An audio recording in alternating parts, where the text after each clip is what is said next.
welcome. Wherever you are, whatever time it is, make yourself comfortable. This is your time to unwind.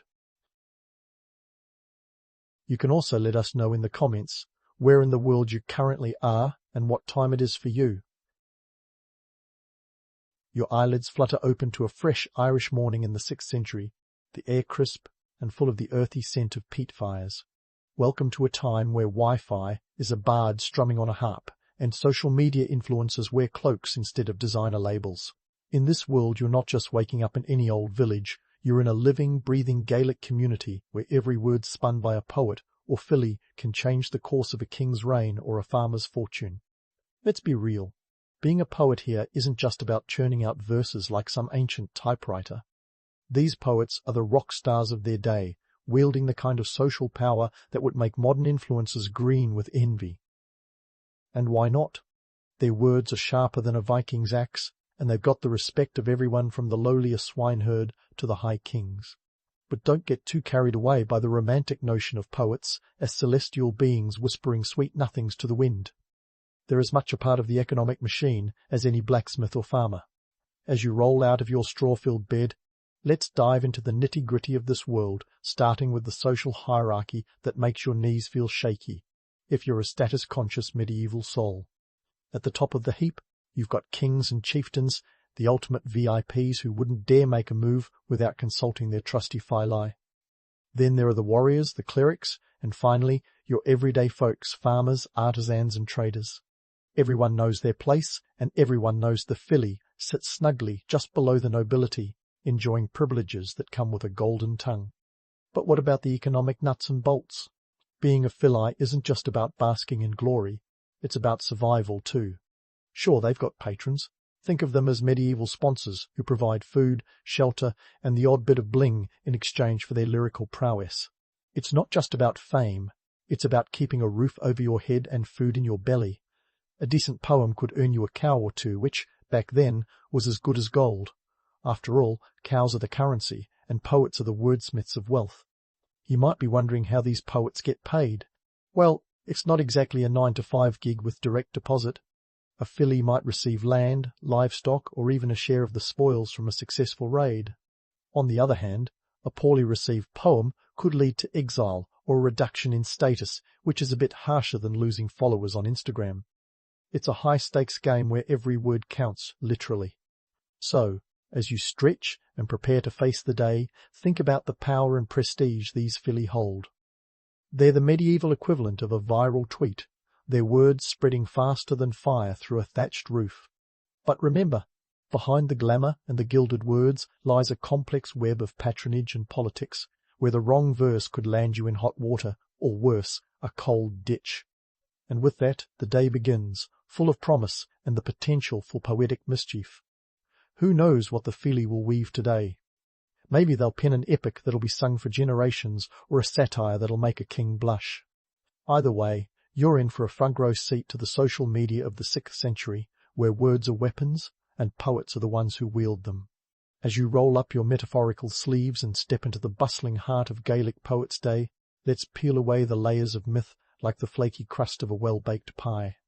This day isn't just a poetry slam with a side of ale, it's a whirling vortex of social manoeuvring and political chess games. Picture the scene. You're standing in a clearing, surrounded by a patchwork of woolen cloaks and the fragrant haze of peat smoke.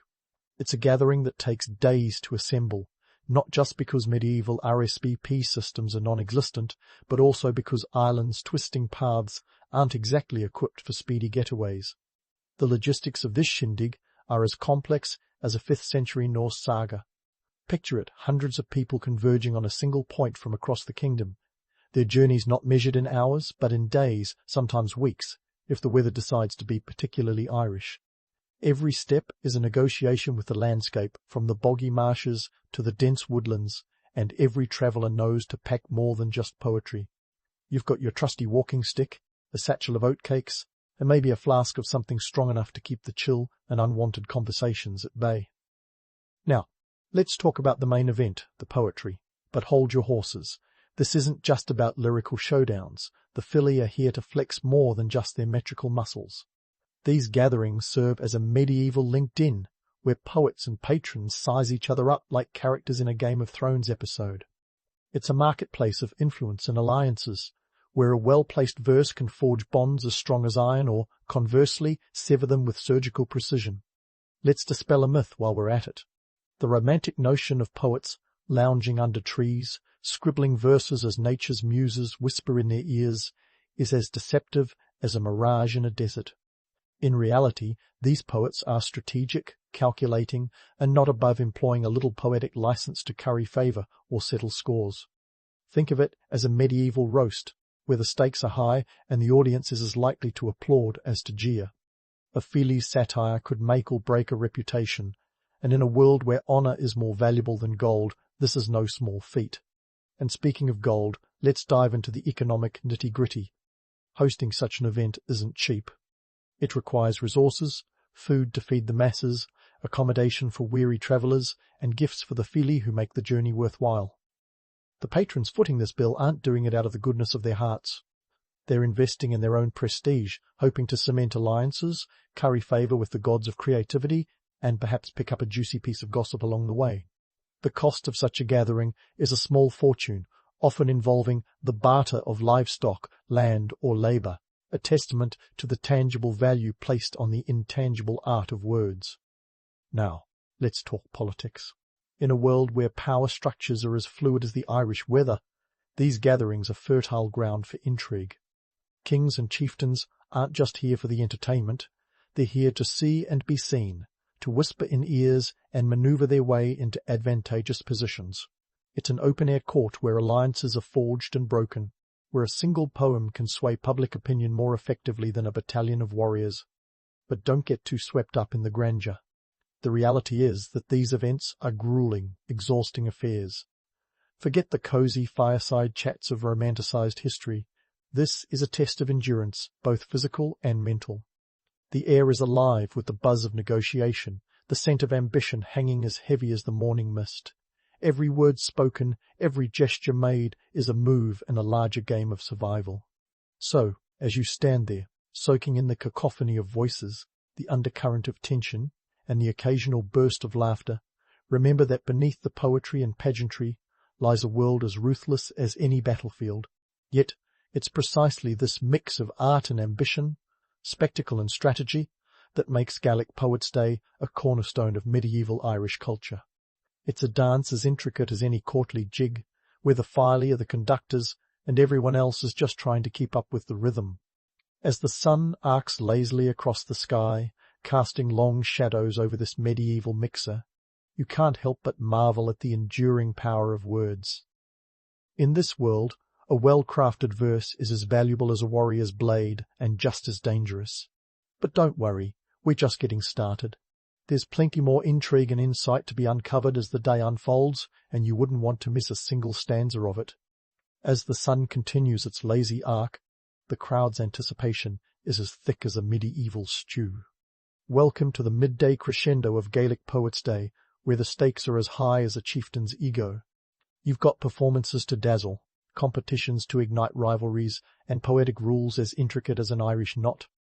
So grab your metaphorical front row seat and prepare to witness the medieval equivalent of a literary WrestleMania.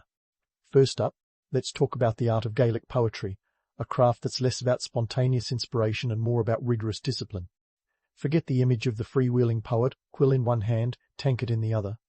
These Fili adhere to strict forms like the Danta Daibidhe and the Ran, each with its own set of rules so precise you'd think a mathematician devised them. We're talking about syllable counts, alliteration, and rhyme schemes that would make a modern-day rapper sweat. It's a cerebral exercise with poets navigating the linguistic labyrinth like a chess grandmaster plotting the next move. And guess what? These poetic forms aren't just for show. They're designed to impress, to challenge, and ultimately to triumph over competitors in a battle of wits as fierce as any sword fight. Speaking of challenges, let's dive into the competitive nature of these events. Picture a scene more cutthroat than a reality TV showdown, where poets not only showcase their prowess, but also battle for prestige and patronage. The stakes are higher than a leprechaun's hat. Win the crowd and the judges, and you're the talk of the kingdom, with rewards that range from livestock to land grants. Fail to impress, and you might as well pack up your harp and head for the hills, your reputation in tatters. Now, before you start picturing judges as impartial paragons of virtue, let's sprinkle in a bit of reality. Favoritism and bribery lurk behind the scenes, casting shadows longer than the Irish twilight. Imagine a panel of judges as susceptible to flattery and fine mead as any modern-day official. A gifted poet could find their path to victory smoothed over by a well-timed gift or a whispered promise. The integrity of the competition? Let's say it's as flexible as a willow in the wind. In a world where alliances shift like the sands, ensuring the right people are on your side is as crucial as the verses themselves. But let's not get too cynical. These competitions also showcase a marvel of human ability, memory. In an age where tablets are things you write on with a stylus and not something you swipe, oral tradition reigns supreme. Poets commit epic sagas to memory, their mental libraries as vast as the Atlantic. It's a skill honed over years, a testament to the power of the spoken word. Imagine remembering every line of a 100-page novel, and you get a sense of the feat these filly accomplish. Memory isn't just an asset, it's a lifeline. And why does all this matter, you ask? Well, consider the role of the filly as both entertainer and historian. Their verses are the news broadcasts, the social media updates, and the historical records of their time. A well-crafted poem could immortalize a battle, a hero, or even a scandal, ensuring its place in the annals of history long after the participants have turned to dust. Words wield power, and in the hands of a master poet, they can be as enduring as stone. As the afternoon sun casts its golden glow, the competitions wind down, but the day's far from over. The air is thick with the mingling sense of sweat and ambition, and the tension is palpable.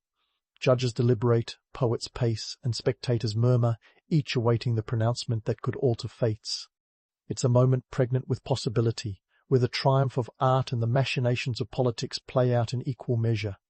In this world where the line between myth and reality blurs like mist over a bog, the filly hold sway. They are the keepers of culture, the shapers of perception, and the architects of legacy. Their words echo through the ages, a reminder that in the grand tapestry of history, the pen, or in this case, the tongue, is mightier than the sword. As the competitions conclude and the day rolls into evening, you can't help but feel the magnetic pull of this ancient tradition, where every verse penned and every word spoken carries the weight of 1,000 years. But fear not, dear traveller, our journey through the poetic landscape of the 6th century is far from complete. There's more magic and mischief to uncover, more layers to peel back as we continue to explore this vibrant, complex world. So stay tuned, for the saga is only just beginning, and you wouldn't want to miss a single stanza. As the final echoes of poetic duels fade into the evening air, the scene shifts to that cornerstone of human civilization, the feast. Ah, the Irish feast. A gathering of not just bodies but of minds, ambitions, and enough mead to drown a small village. Picture tables groaning under the weight of roasted meats and hearty stews, the kind of spread that would make even the staunchest ascetic reconsider their life choices. But before you get too misty-eyed, let's dig into the real meat of the matter, the politics and economics simmering beneath this so-called celebration. Now, let's get one thing straight. This isn't just a jovial get-together with the local PTA. Feasts in 6th century Ireland were strategic affairs, more akin to a corporate networking event than a dinner party. Here, the filly aren't merely guests of honour, they're the star performers on a stage of political theatre. With each verse they recite, reputations are made or marred, fortunes rise or fall.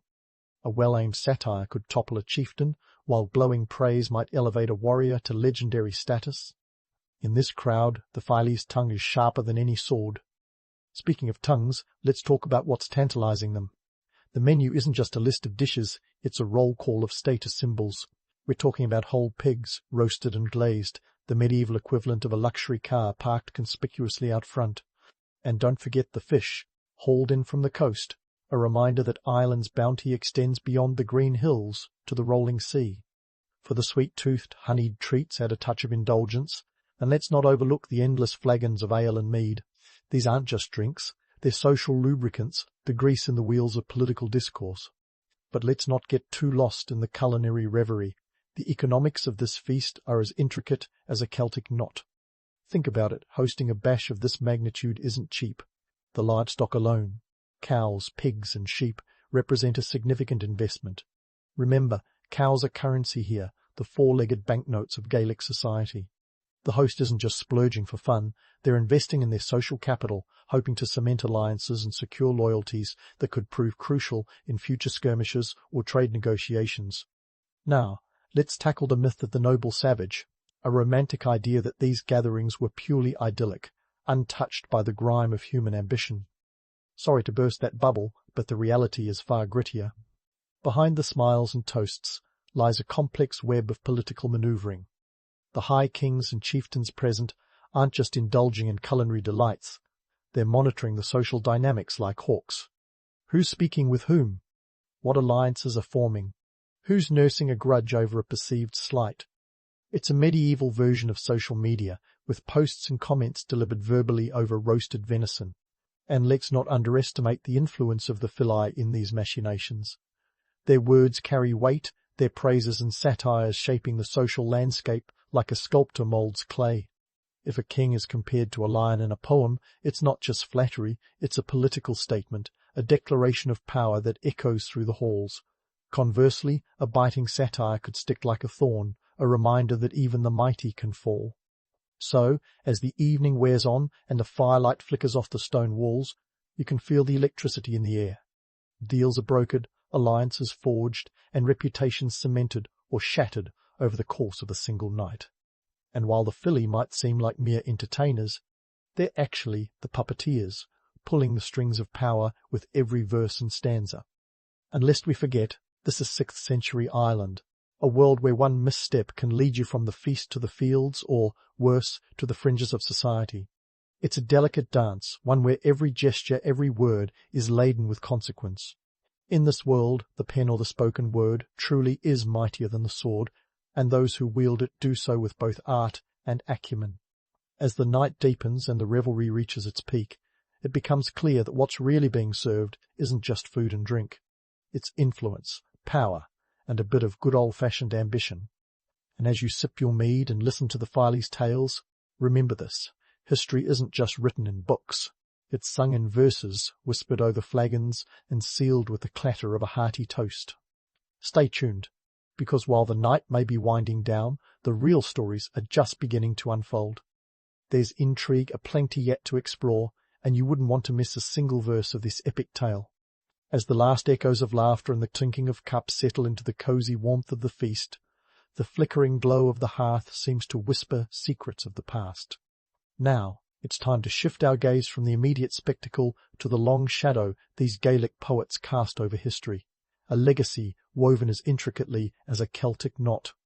Sure, it's tempting to get swept up in the romantic image of the Phili as some mythical figure, a bardic whisperer whose verses float effortlessly through time.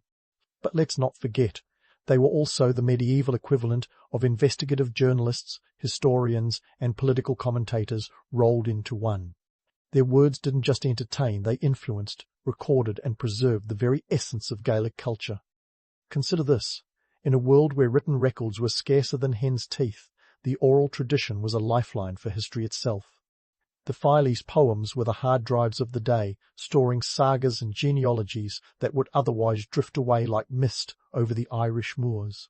And let's face it, when your local historian can also pen a satire sharp enough to make a king rethink his life choices, that's a powerful position.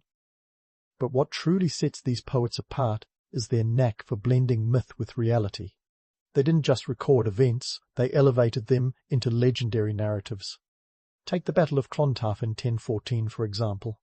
Sure, it was a real battle, with real bloodshed and real consequences, but thanks to the Phili, it's also a tale of heroism and myth, where Brian Boru becomes not just a king, but a symbol of Irish resistance.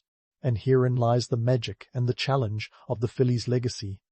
Their work straddles the line between historical fact and mythological grandeur. On one hand, they provide a window into the past, offering glimpses of real events and societal norms. On the other, they sprinkle in a bit of legendary stardust, transforming mere mortals into larger-than-life heroes whose deeds echo through the ages. But don't be fooled into thinking this myth-making was just for show. It served a practical purpose too. By wrapping history in the cloak of mythology, these poets ensured that their culture's values and stories were passed down through generations, long after the specifics of dates and battles had faded from memory. It's storytelling as cultural preservation, a way to keep the flame of identity burning even in the face of conquest and change. This brings us to the heart of the matter. Why does any of this still matter today? Well, if you've ever found yourself enthralled by a tale that blends history with a touch of fantasy, you're experiencing the Fileys' enduring influence. Their legacy lives on in the stories we tell, the way we remember our past, and the cultural identities we hold dear. Take a moment to appreciate the sheer audacity of it all. These poets were conjuring legends in a world where a misstep in verse could cost you more than just a few Twitter followers. It could cost you everything. Yet, their words have outlasted kings and battles, wars and famines, echoing into the modern era like a melody carried on the wind.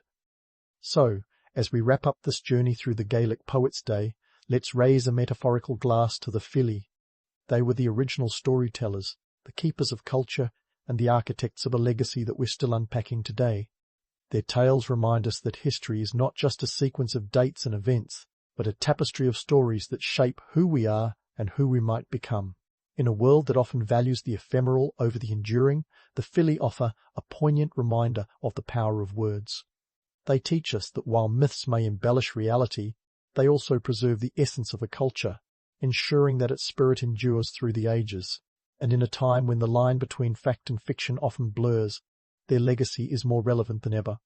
So, as you drift off to sleep, let the echoes of their verses lull you into that realm between dream and reality. Remember that history isn't just something that happens to us, it's something we shape with every story we tell. And perhaps, in the quiet of the night, you'll feel the gentle tug of the past, whispering its tales into the fabric of your dreams. In the grand tapestry of history, some stories are stitched together with threads of sheer unpredictability, and Akbar the Great's rise to power is one wild embroidery. Picture a 13-year-old suddenly handed the keys to a kingdom. Sounds like a plot twist straight from a medieval Netflix series, doesn't it? Yet, that's precisely what happened to young Akbar in 1556. While most teenagers today are figuring out algebra, Akbar was thrust into the chaotic world of Mughal politics, with ambition as his only tutor and a kingdom to manage. Now, most of us might assume that the throne was handed to Akbar on a silver platter, complete with a side of absolute power. But the reality is a smidge less glamorous. Akbar's claim to fame wasn't just his noble lineage, but the political turmoil that swirled around him like a tempest. His father, Humayun, wasn't exactly a poster child for stable governance. After a series of military blunders, Humayun found himself dethroned and his empire in tatters. But like any good comeback story, he managed to reclaim his lost land, only to die in a bizarre accident involving a library staircase. Yes, libraries can be dangerous places, especially when you've got slippery socks. Thus, Akbar inherited not just a throne but an empire that was more of a fixer-upper than a fully furnished palace. The Mughal Empire, at that point, was held together by duct tape and hope. It spanned about 1.2 million square kilometres, but was besieged by enemies, both external and internal, eager to carve it up like a Thanksgiving turkey. Enter Bayram Khan, a seasoned military strategist and the de facto babysitter for the young emperor, who helped Akbar keep his head above water, or rather above the rolling heads of his adversaries. But what truly sets Akbar apart from the usual royal script is his relationship with education, or lack thereof. Despite ruling one of the largest empires in the world, Akbar couldn't read or write. Yes, you heard that right. This illiterate emperor was about to become one of history's most enlightened rulers. Instead of sulking over his lack of literacy, Akbar became a sponge for knowledge, soaking up wisdom from scholars, philosophers, and anyone with a good story. His court soon became a melting pot of ideas, languages, and cultures, setting the stage for a reign that would revolutionize governance in India. Part of Akbar's charm, or cunning, depending on how you see it, was his ability to weave an inclusive fabric out of a fragmented empire. He wasn't just a ruler, he was a cultural DJ, mixing Hindu, Muslim, Jain, and Christian influences into a symphony of governance. And all this was happening while he was still in his teens. Talk about peaking early. Of course, A good story needs its share of myths, and Akbar's life is no exception. There's a persistent legend that he was born of divine intervention, complete with celestial endorsements and a cosmic birth chart that screamed, "Future Emperor." While these tales make for great bedtime stories, the truth is that Akbar's ascent was less about destiny and more about leveraging the political chaos of his time. It was a Game of Thrones in every sense, minus the dragons and ice zombies. To navigate this turbulent sea, Akbar needed more than just military prowess. He needed a vision, and so he embarked on a mission to create an empire that wasn't just vast in land but rich in diversity. He started by marrying a Rajput princess, an alliance that was more about politics than romance. This union was a masterstroke in diplomacy, sending a clear message: the Mughal Empire was open for business with all faiths and cultures. Even as a teenager, Akbar's appetite for learning was insatiable. He surrounded himself with the brightest minds of his time, turning his court into a think tank where ideas could be exchanged as freely as trade goods. It was an empire-wide TED Talk long before TED Talks were cool. Akbar might not have been able to pen his own speeches, but he was a maestro at orchestrating dialogue and debate, fostering a culture of intellectual curiosity that laid the foundation for a golden age of art and architecture. But don't be fooled by the scholarly pursuits. Akbar was also a man of action, leading his armies into battle and expanding his empire's borders with the vigor of a general twice his age. He understood that to rule such a diverse empire, he needed to be both a warrior and a philosopher. His ability to balance these roles made him not just a ruler, but a legend in his own time. So, here's to Akbar, the teenage emperor with a penchant for learning, a knack for diplomacy, and a flair for the dramatic. From the dusty battlefields of northern India to the resplendent halls of Fatehpur Sikri, his story is a reminder that sometimes the most unexpected leaders can change the course of history. And while the myths of his divine birth are fun to ponder, it's the real Akbar, with his audacious spirit and visionary governance, who continues to captivate our imagination centuries later. Now, while Akbar was busy remixing the cultural playlist of the Mughal Empire, he was also orchestrating a military symphony that would make even the most battle-hardened generals nod in grudging approval. Forget your run-of-the-mill warfare. Akbar had a particular flair for the dramatic, especially when it came to elephants. Yes, elephants. These were not just any elephants, mind you, but colossal, tusked beasts that could trample the enemy, or, occasionally, their own side if they were having a bad day. Akbar's love affair with elephants was legendary. Think of them as his ancient tanks, only more temperamental and with a penchant for peanuts. His military strategy was as much about psychology as it was about brute force.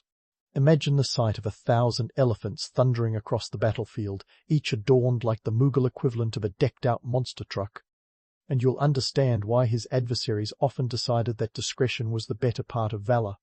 One story that's as entertaining as it is terrifying involves Akbar and a rogue elephant named Hawaii. This wasn't a gentle afternoon ride in the park. This was Akbar's real-life rodeo. The story goes that the elephant went berserk during a parade, and Akbar, rather than fleeing like any sensible person, decided to channel his inner action hero. He rode the raging beast into submission, proving once and for all that he had nerves of steel, or maybe just a remarkable lack of self-preservation. Either way, it made for great PR. But Akbar's military innovations didn't stop with elephant antics. He was a master of logistics, a crucial skill when you're managing an empire that, at its height, covered over 4 million square kilometers. To put that in perspective, that's about the size of Western Europe. You don't just wake up and decide to conquer that much land with a few troops and a war elephant. Akbar's armies were a well-oiled machine, organized into a system called the Mansabdari, which was essentially a feudal army structure with ranks and responsibilities meticulously outlined. Akbar was also a fan of artillery, being one of the first Indian rulers to use cannons effectively in warfare. Now, if you're picturing a scene from a Michael Bay film with explosions left and right, you're not far off. The Mughals loved their broomsticks, and Akbar ensured that his forces were equipped with the latest in 16th century military tech.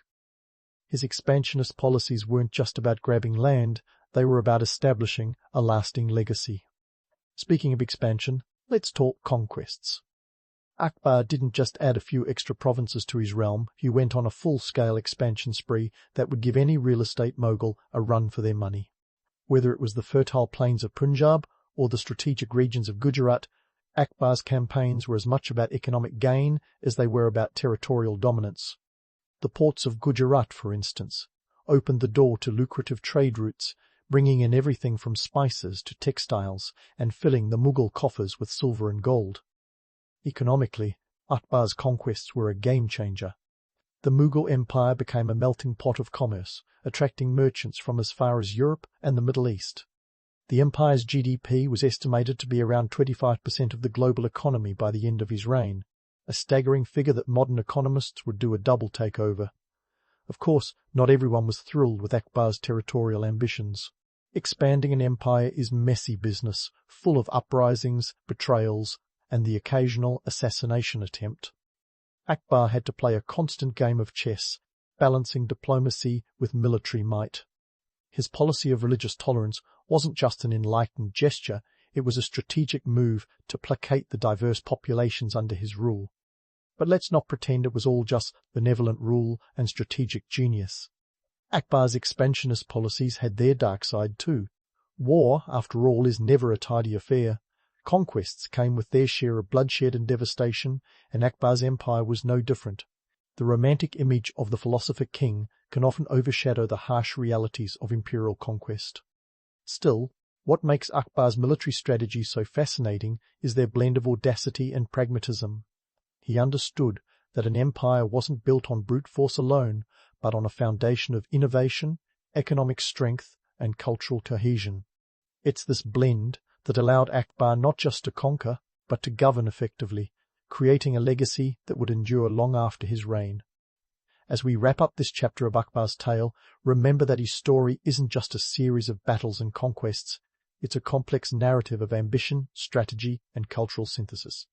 With elephants charging into battle and the economy booming like never before, Akbar was not just a ruler, he was an architect of empire, crafting a legacy that would shape the subcontinent for generations. But hold on to your turbans because there's more to come in the saga of power and politics. Now, just when you thought Akbar was all about conquering land and taming elephants, let's shift gears and delve into the cerebral side of his reign. You see, Akbar wasn't just flexing his military muscles, he was also flexing his intellectual ones, setting up the kind of court that would make any Renaissance king green with envy. Welcome to the world of Akbar's Navaratnas, the 9 jewels of his court. And no, these weren't literal gemstones, but a collection of the brightest minds of his era, each bringing their unique sparkle to Akbar's vision of a united empire. Let's talk about Birbal, Akbar's favourite advisor. Now, Birbal wasn't your typical buttoned-up, monocle-wearing counsellor. He was more of the witty uncle who always had a joke at the ready, the kind of guy who'd be a hit at any cocktail party. His real name was Mahash Das, but history remembers him as Birbal, a name synonymous with cleverness and humour. Akbar and Birbal's relationship was the stuff of legends, with tales of their banter still tickling ribs centuries later. It's like an old-school buddy comedy, but with turbans and a lot more at stake. A classic Birbal tale involves Akbar waking up one morning in a particularly philosophical mood, because why not? And asking Birbal to come up with the ultimate truth of existence. Without missing a beat, Birbal responded, "Everything happens for a reason." It's the kind of pithy wisdom that could fit on a bumper sticker today. But Birbal wasn't just about quips. He was a man of action, advising Akbar on everything from military strategy to economic policy. His presence in the court was a testament to Akbar's belief in merit over birthright, an unusual philosophy for a 16th century ruler whose peers were more into nepotism than Netflix. Akbar's court wasn't just a place for intellectual sparring, it was a hub of religious tolerance, a truly radical idea for the time. Picture a court where Hinduism, Islam, Christianity and Jainism could all have a seat at the table. This wasn't just a feel-good gesture, it was a savvy political move. Akbar abolished the jizya, a tax non-Muslims had to pay, sending shockwaves through the traditional structures of power. This wasn't a decision made on a whim. It was a calculated strategy to win the hearts and minds of his diverse subjects. It also didn't hurt that scrapping the tax made him a hero among the vast non-Muslim populace. The court of Akbar was like the Silicon Valley of its day, buzzing with innovation and big ideas. It wasn't just about religious harmony, but a full-scale administrative overhaul. Akbar introduced the Mansabdari system, a kind of proto-civil service that organized the empire into ranks. This wasn't just bureaucracy, it was an early form of meritocracy, where the talented could rise regardless of their background. The system was as much about governance as it was about keeping an eye on the nobility, because nothing says power check quite like a spreadsheet of responsibilities. Akbar's policies of religious tolerance extended beyond the court. He would often engage in debates with theologians of all faiths, creating the Ibadat Khana, a house of worship, that was less about prayer and more about dialogue. Imagine a 16th century TED Talk series, but with more beards and fewer PowerPoint slides. It was here that Akbar dared to question dogma and champion a new path that broke away from Orthodox Islam. His approach was almost secular, encouraging debate and dissent in a time when such ideas could easily get one exiled or worse. Now, let's not sugarcoat things. Akbar's religious policies weren't universally adored. Conservative scholars were horrified by what they saw as heretical tendencies. Even his own courtiers often found his eclectic approach bewildering. But Akbar was nothing if not persistent. He even went so far as to create a new religion, the Din-e-Ilahi, which aimed to blend elements from various faiths into a spiritual smoothie. It was an ambitious project that didn't quite catch on, but it revealed Akbar's relentless quest for unity. What Akbar was attempting was akin to threading a needle while riding a galloping horse. The subcontinent was a tapestry of faiths, each with its own rich traditions and complexities. Akbar's vision was to weave them together without ripping the fabric apart. It was a task that required not just diplomacy and strategy, but an acute understanding of human nature. Akbar was like a maestro conducting an orchestra of diverse instruments, each playing their own tune, yet somehow creating a harmonious symphony. Despite the lofty ideals, Akbar's religious policies weren't just about peace, love, and understanding. They were also grounded in cold, hard economics. A united empire meant fewer rebellions, and fewer rebellions meant less money spent on quelling uprisings. Plus, a tolerant empire was an attractive proposition for traders, scholars, and artisans from around the world. Akbar understood that a thriving economy was as much about open markets as it was about open minds. But let's not pretend it was all smooth sailing. Akbar's attempts to foster a multicultural empire faced resistance, both from within and outside his court.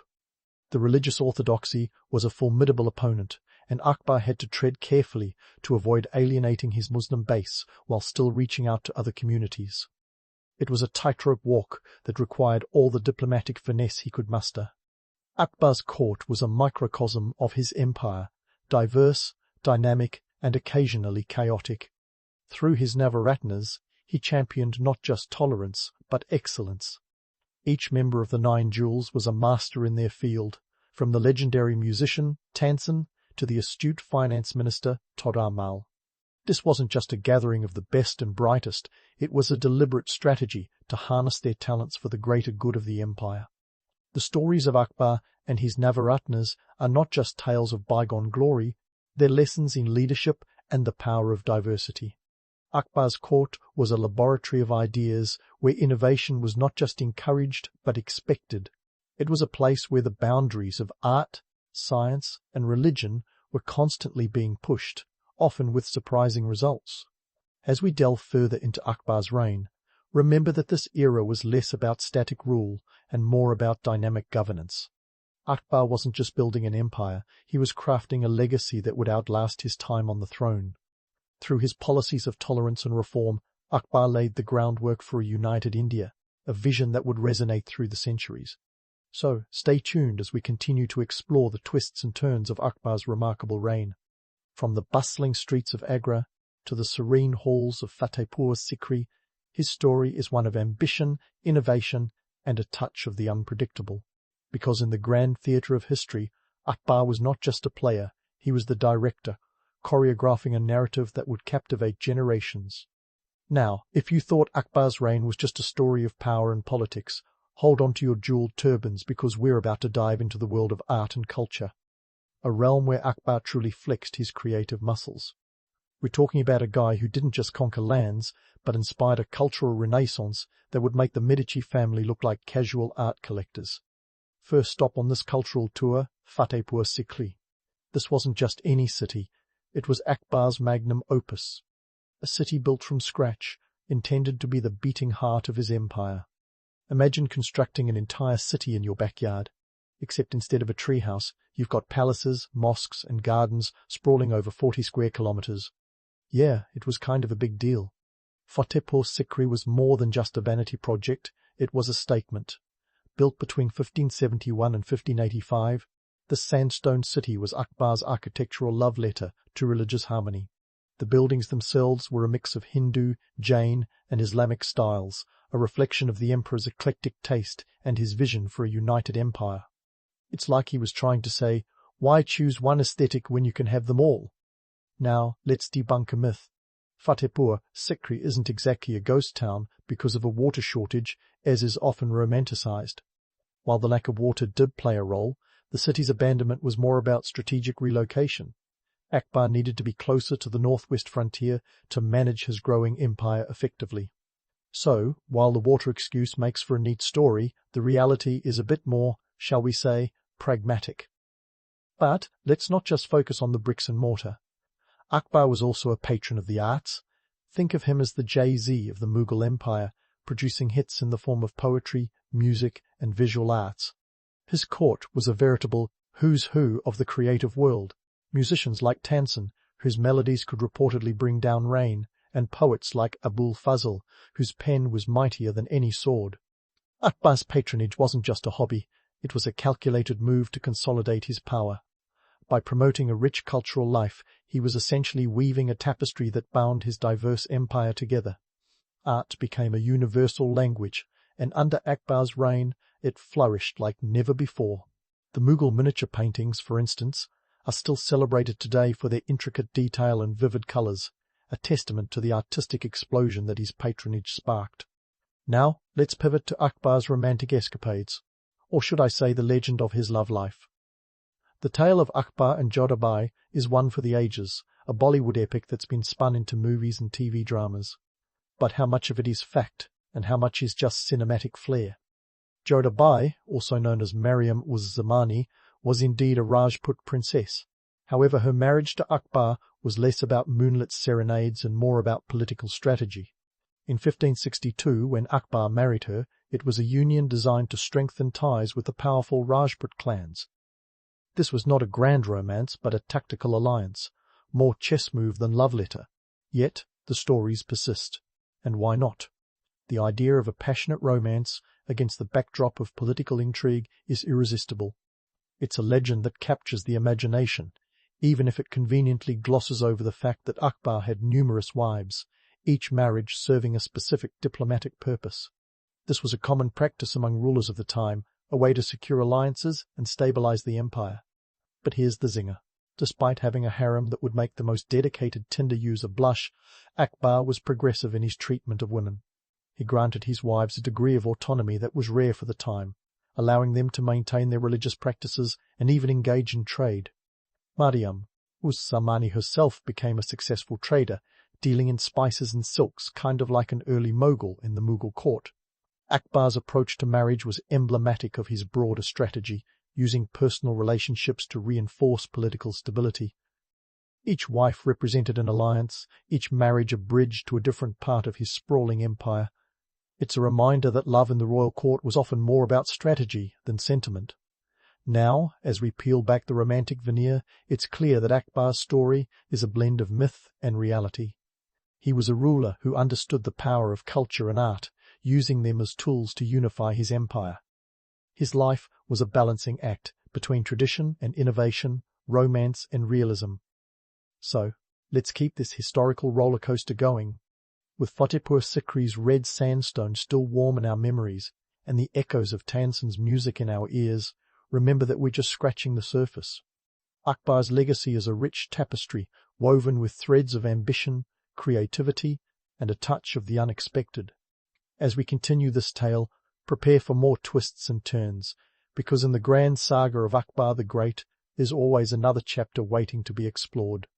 Just as Akbar's story is a rich tapestry of ambition, creativity, and a touch of the unexpected, his legacy is equally complex, woven with the threads of his later years and the lasting impact of his visionary policies.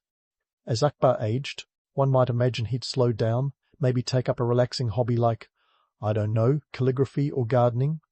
But this wasn't exactly in his playbook. Instead, he continued to expand his empire until his final days, cementing his status as one of history's most effective rulers.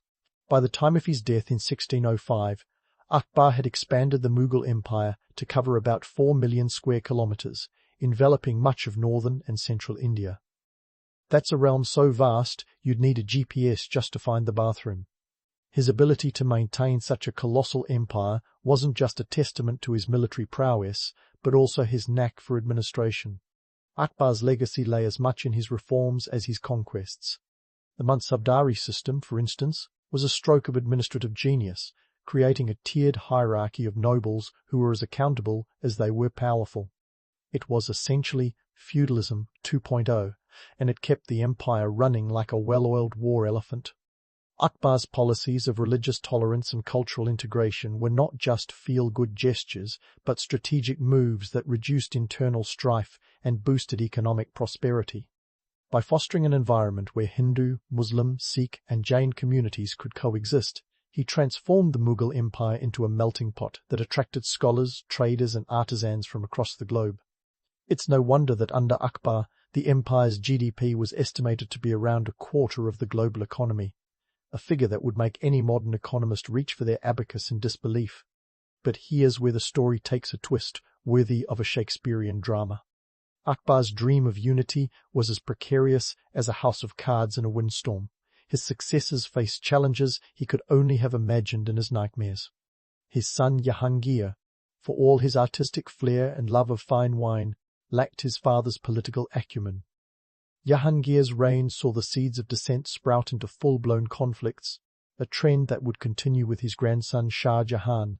Though Shah Jahan gave us the architectural marvel that is the Taj Mahal, his reign was marked by increased intolerance and rigidity that Akbar would have scoffed at over his morning chai. This irony that Akbar's vision of unity and tolerance was gradually dismantled by his successors is a stark reminder of the fragility of ideals in the face of power struggles. Akbar had built a bridge between religions and cultures, but maintaining it required the same level of diplomacy and vision that he had mastered. Unfortunately, those who followed were more inclined to burn the bridge than maintain it, leading to increased religious tensions. By the time of Aurangzeb, Akbar's great-grandson, the empire was a shadow of its former inclusive self.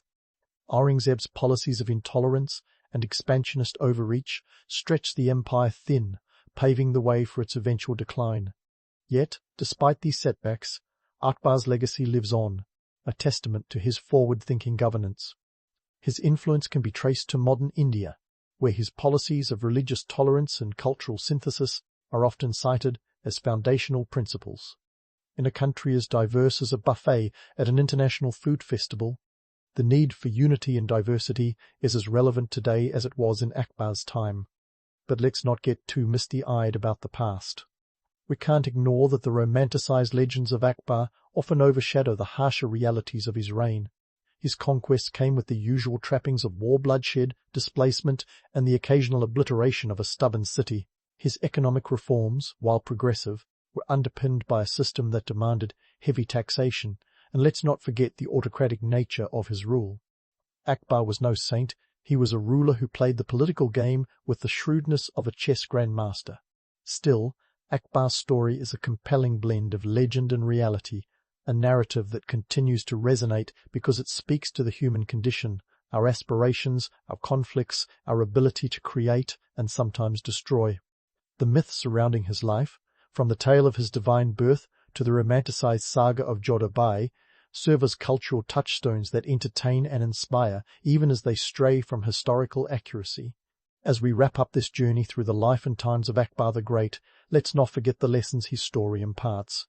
It's a reminder that great leadership isn't just about power, but about vision and the courage to challenge the status quo.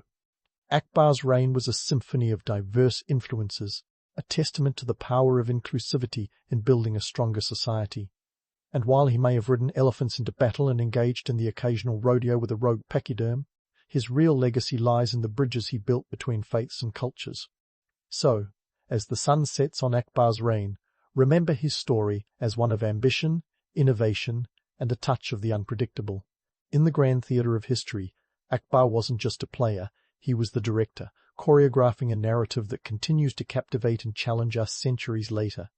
And as we look to the future, we do so with the understanding that the lessons of the past are not just relics to admire, but guideposts to navigate the complexities of our own time. In the cluttered drawing rooms of 18th century France, where powdered wigs were all the rage and revolution was starting to percolate like a strong cup of coffee, there was one man who could outmaneuver a room full of scheming aristocrats while nursing a glass of Burgundy. Meet Charles Maurice de Talleyrand, Périgord, a name so long it sounds like a royal decree. Talleyrand was born in 1754, limping into the world as if he already knew he'd have to dodge a few political landmines along the way. He was a scion of an ancient and noble family, which is just a fancy way of saying he was born into a life of privilege, with a family tree that had more branches than an overgrown oak. His early years were steeped in the musty airs of aristocracy, with all the trimmings of entitlement that came with it. But fate, with its usual flair for irony, dealt him a foot deformity. Clubfoot, to be precise. In a world where physical prowess often equated to social currency, this was a bit of a social faux pas. But if you think a little foot trouble would slow down our man Talleyrand, think again. This was a guy who could turn a limp into a power walk. Now, about his career in the church. That's where the real comedy of errors begins.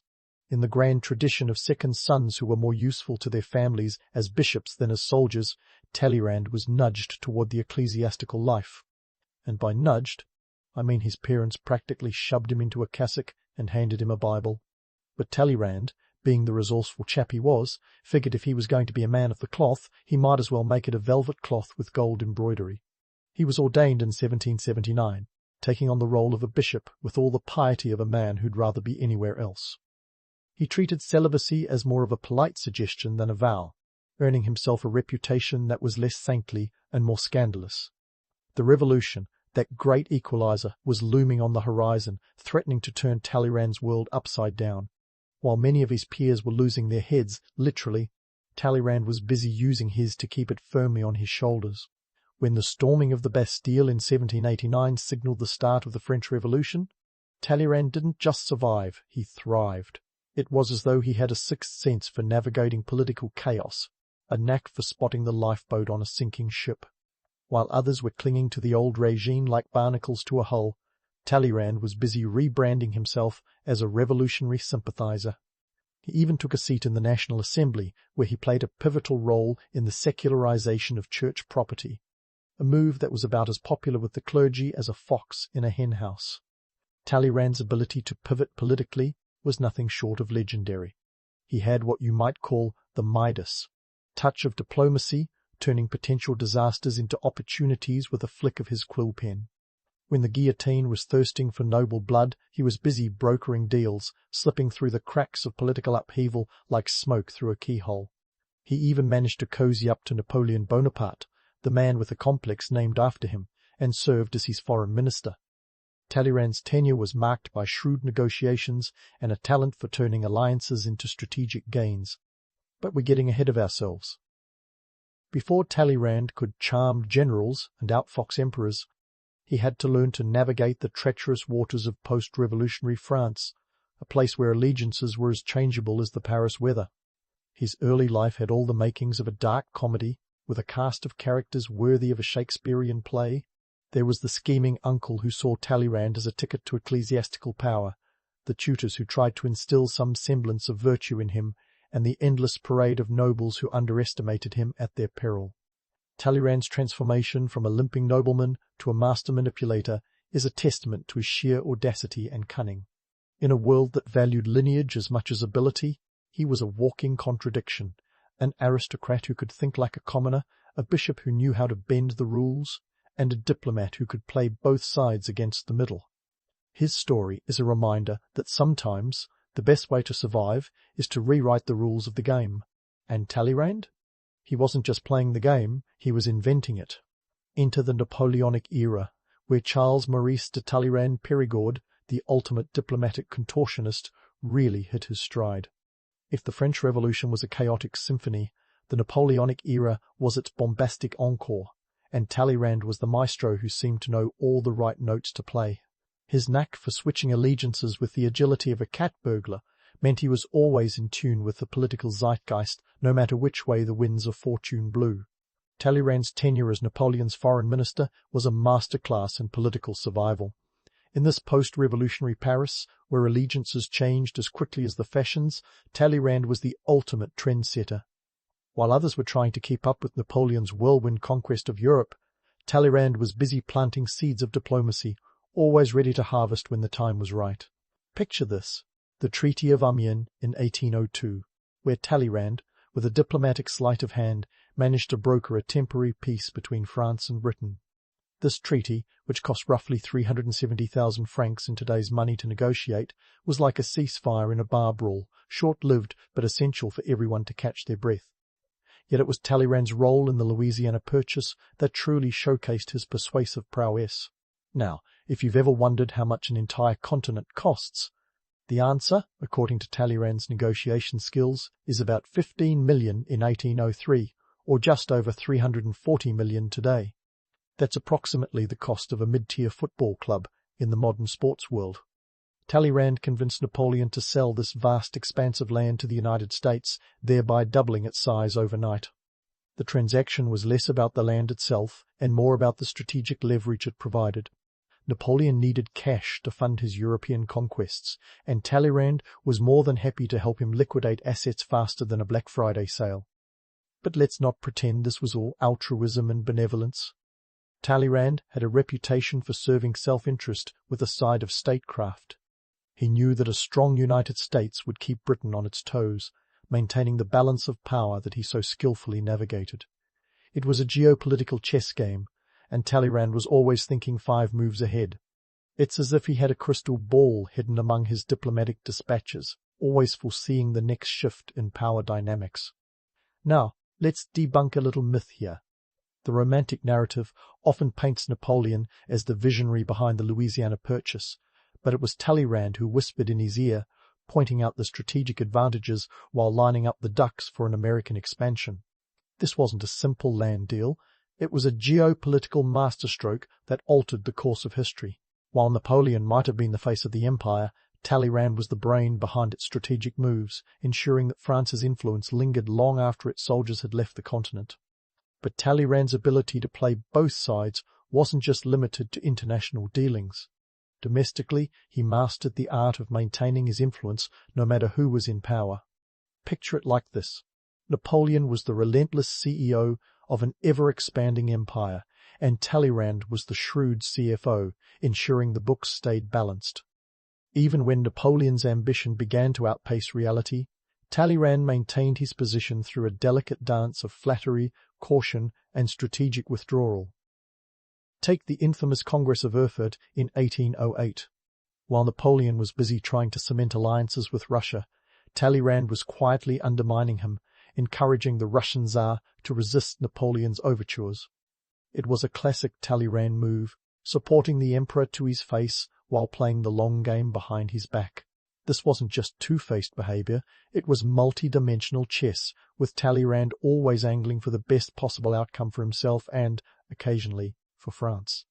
In a world where political allegiances were as stable as a sandcastle at high tide, Talleyrand's ability to stay afloat was nothing short of miraculous.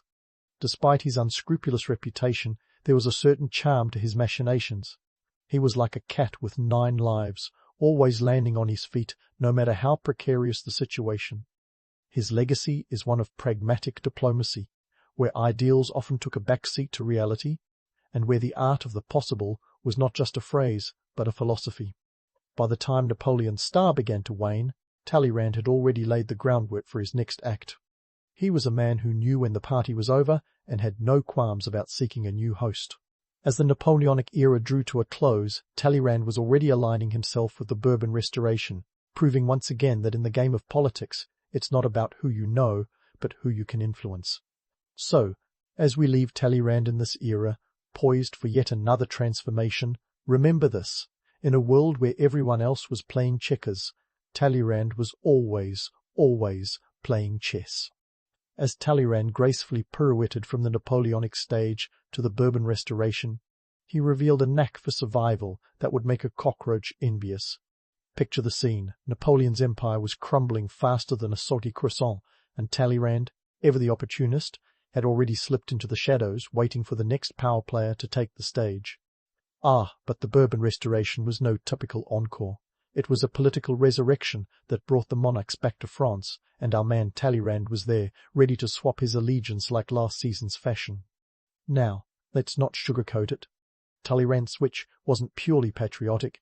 It was a classic case of he who fights and runs away lives to fight another day. As Napoleon's regime faltered, Talleyrand saw the writing on the wall and decided that he preferred his head firmly attached to his shoulders. So, he did what any self-respecting diplomat would do. He orchestrated a coup d'état in April 1814, convincing the French Senate to oust Napoleon in favour of Louis XVI. Talk about a plot twist worthy of a Netflix series. Of course, this wasn't just any return to power, it was a chance for Talleyrand to reinvent himself again. As the Bourbons dusted off their crowns, Talleyrand was appointed foreign minister, a role he wore like a bespoke suit. He was the man of the hour at the Congress of Vienna in 1814-15, a gathering of Europe's who's who, determined to put the continent back together like a geopolitical jigsaw puzzle. The goal was to create a balance of power so delicate it could rival a tightrope walker's act. Now, here's a fun fact. Despite France's recent military defeats, Talleyrand managed to secure a seat at the table, convincing Europe that France, under the Bourbons, was less of a threat and more of a misunderstood friend. He played his cards with the finesse of a Las Vegas poker champ, using the art of diplomacy to charm and disarm. And charm he did. He convinced the coalition to treat France with surprising leniency despite its recent escapades under Napoleon. In a world where loyalty was as stable as a weather vane in a hurricane, Talleyrand's allegiances were as fluid as a bartender's cocktail shaker. He befriended former enemies and betrayed former friends with the ease of someone changing dance partners. It was all part of the grand game, and Talleyrand was the undisputed master of ceremonies. His actions at the Congress of Vienna were a testament to his diplomatic acumen, a series of negotiations that turned potential pariahs into partners. But let's not get too carried away with romantic notions of loyalty. Talleyrand's supposed devotion to France was as multifaceted as his career. Did he truly serve France, or was he just a master of serving himself? The truth, as always, is somewhere in the murky middle. While he certainly bolstered France's standing on the international stage, he also made sure his own position remained unassailable. It was the kind of self-preservation that would make Machiavelli nod in approval. The Congress of Vienna concluded with the Treaty of Paris in 1815, where France retained its pre-1792 borders. Not bad for a country that had been on the losing side of almost every recent conflict. Talleyrand's diplomatic juggling act had paid off, earning him the grudging respect of his peers and a reputation as the ultimate survivor. Yet, despite his victories, whispers of his double-dealing persisted, as did his knack for playing both sides like a virtuoso. Talleyrand's comeback during the Bourbon Restoration was a masterclass in political resurrection. He wasn't just returning to power, he was redefining it. In a world where alliances were as fleeting as a Parisian spring, Talleyrand's ability to adapt, pivot, and thrive set him apart from contemporaries who'd been swept away by the tides of change. His story is a reminder that in politics, as in life, the only constant is change, and those who survive are those who can dance to its tune. Yet, for all his brilliance, Talleyrand's legacy is a tangled web of myth and reality. Was he the loyal servant of France he claimed to be, or was he the ultimate opportunist, always seeking the next rung on the ladder? As we prepare to delve deeper into his light tapestry, one thing is clear. Talleyrand's story is far from over, and the next chapter promises to be just as riveting. Stay tuned, because in the world of diplomacy, the games never truly end. As Talleyrand sashayed from the Bourbon Restoration into the era of the July monarchy, it was as if he had mastered the political equivalent of a triple axel. While others struggled to keep their balance in the ever-shifting landscape of French politics, Talleyrand was already gliding along smoothly, as if chaos were merely a backdrop for his own personal dance of diplomacy. The July monarchy, under the reign of Louis Philippe, was a period of constitutional monarchy that began in 1830, and our favourite political chameleon was about to prove that even in his twilight years, he could still outmaneuver politicians half his age. Louis Philippe, the so-called citizen king, was not your typical monarch. He preferred the company of bankers over barons and was more at home in a bourgeois suit than in regal robes. His rise to power was a result of the July Revolution of 1830, a 3-day affair that had Parisians barricading the streets like a scene from Les Miserables. But while Hugo was busy penning his epic, Talleyrand was orchestrating his own grand narrative. At 76, an age when most contemporaries would be content to reminisce by the hearth, Talleyrand was plotting his next diplomatic coup. Now, let's pause for a moment to appreciate the irony of Talleyrand's new role. The man who had survived the French Revolution, thrived under Napoleon, and navigated the Bourbon Restoration was now the ambassador to Great Britain, the very nation that had been France's arch-nemesis for centuries. It's like casting a fox as the head of poultry security. But for Talleyrand, this was another stage upon which to perform his political magic. In his capacity as ambassador, Talleyrand was instrumental in negotiating the Entente Cordiale of 1830, a diplomatic agreement between France and Britain that eased tensions and laid the groundwork for future cooperation. The agreement was about as popular as a tax collector at a tea party, yet Talleyrand's charm offensive won the day. With a diplomatic finesse that would make even the most seasoned statesman envious, he managed to convince both sides that cooperation was in their best interest, a feat akin to brokering peace between cats and dogs. Talleyrand's tenure in London wasn't just about treaties and tea. It was also a time for him to indulge in his favourite pastime, myth-busting. The romantic notion of French-British rivalry had long been a staple of public imagination, fueled by centuries of conflict and cultural caricature. But Talleyrand knew that beneath the bluster, the two nations shared common interests that could be mutually beneficial. It was a classic case of peeling back the layers of myth to reveal the pragmatic core beneath. Let's talk economics for a moment, because Talleyrand certainly did. The July monarchy was a period of industrial expansion and economic growth, driven by the burgeoning middle class. The GDP of France was on the rise, with the textile industry alone seeing a 50% increase in output by 1840. Talleyrand understood that economic stability was the key to political stability.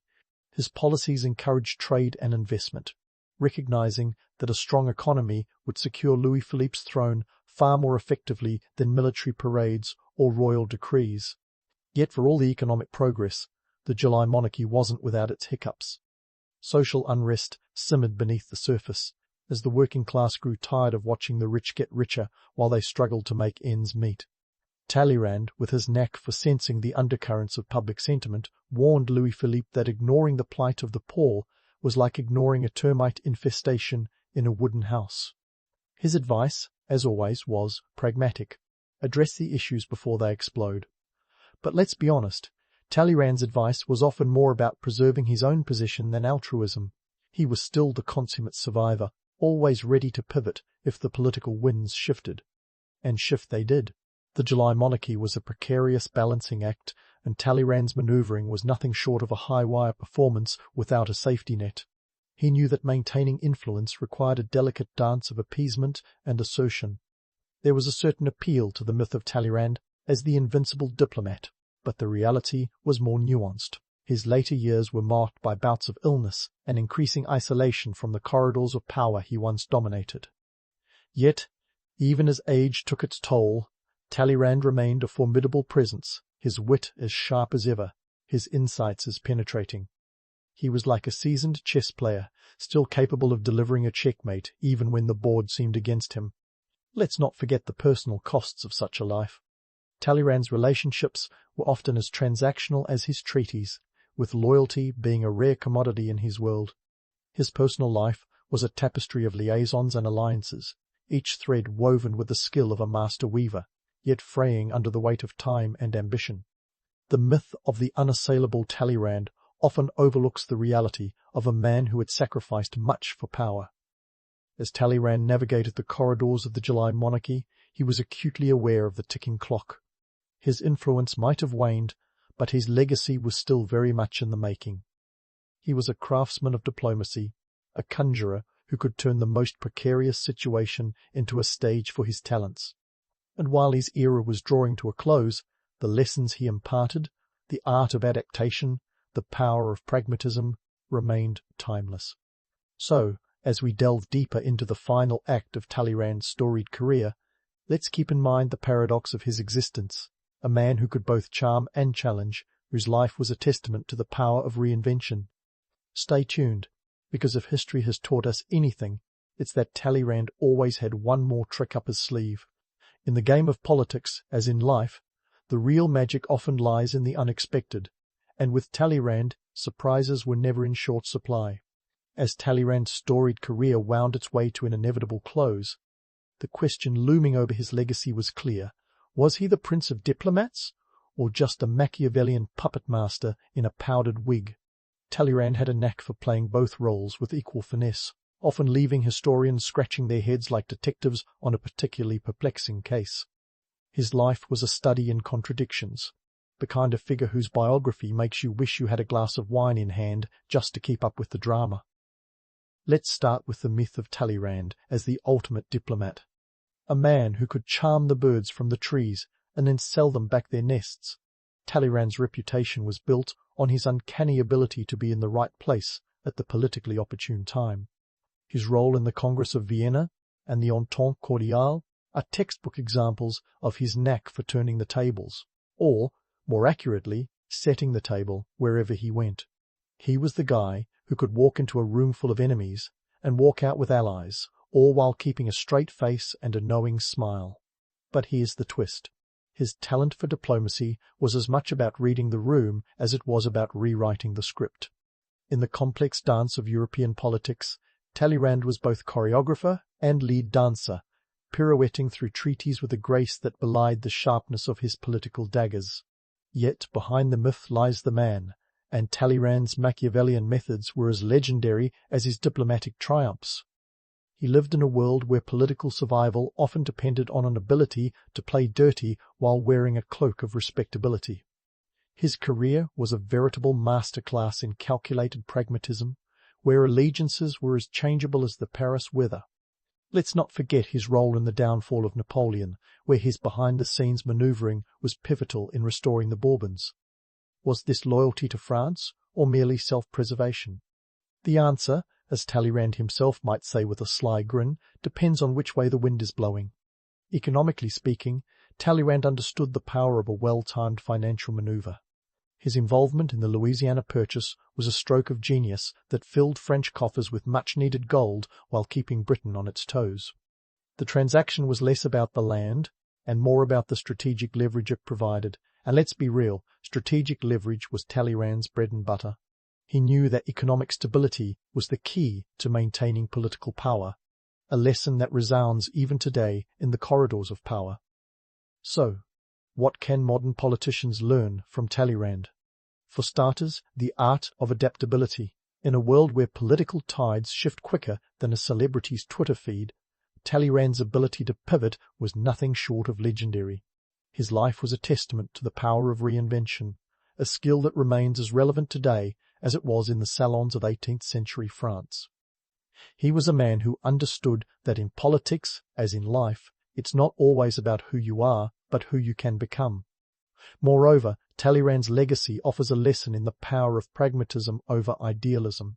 In an age of political absolutism, he was the ultimate realist, a man who understood that sometimes you have to bend the rules to survive.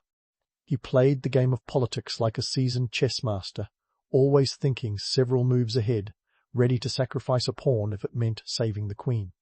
His life was a study in the delicate balance between principle and pragmatism, a balance that many politicians still struggle to achieve. But let's not pretend Talleyrand was a saint. His personal life was a tapestry of indulgence and intrigue, a reminder that even the most brilliant minds have their vices. His relationships were often as transactional as his treaties, and loyalty was a commodity he traded with the skill of a Wall Street broker. Yet, this very humanity is part of what makes his story so compelling. Talleyrand was no demigod. He was a man with all the complexities and contradictions that come with that title. As we wrap up our tale of Talleyrand, it's worth reflecting on why his story still resonates. In a world where the lines between myth and reality are often blurred, Talleyrand's life offers a refreshing dose of both. He was a man who could navigate the stormiest of seas with a steady hand and a sharp eye, a reminder that in the game of politics, survival often depends on the ability to adapt, to charm, and to stay one step ahead of the competition. In the end, Talleyrand's greatest legacy is perhaps his understanding of human nature. He knew that beneath the veneer of power and politics, people are driven by the same desires and fears, the same ambitions and insecurities. His ability to tap into these universal truths allowed him to wield influence far beyond his official titles, making him a figure whose lessons are as timeless as they are relevant. So, as you ponder the legacy of this enigmatic statesman, remember that the real magic lies not in the myths we tell, but in the truths we uncover. Talleyrand's story is a reminder that history's greatest figures are often those who learn to dance in the shadows, where the line between legend and reality is as thin as a diplomat's smile. In the land where democracy was still scribbling its first drafts and philosophy was the pastime of choice, there existed a city-state where childhood dreams were more about dodging spears than playing tag. Welcome to Sparta, where the phrase "tough love" was taken to a whole new level. Forget teddy bears and fairy tales. Spartan kids got shields and survival stories. This is where the infamous Agoge program comes into play, a kind of boot camp for children that would make today's military academies look like a summer camp. The Spartan society was a well-oiled war machine. It wasn't just about having strong soldiers, it was about crafting warriors from the cradle.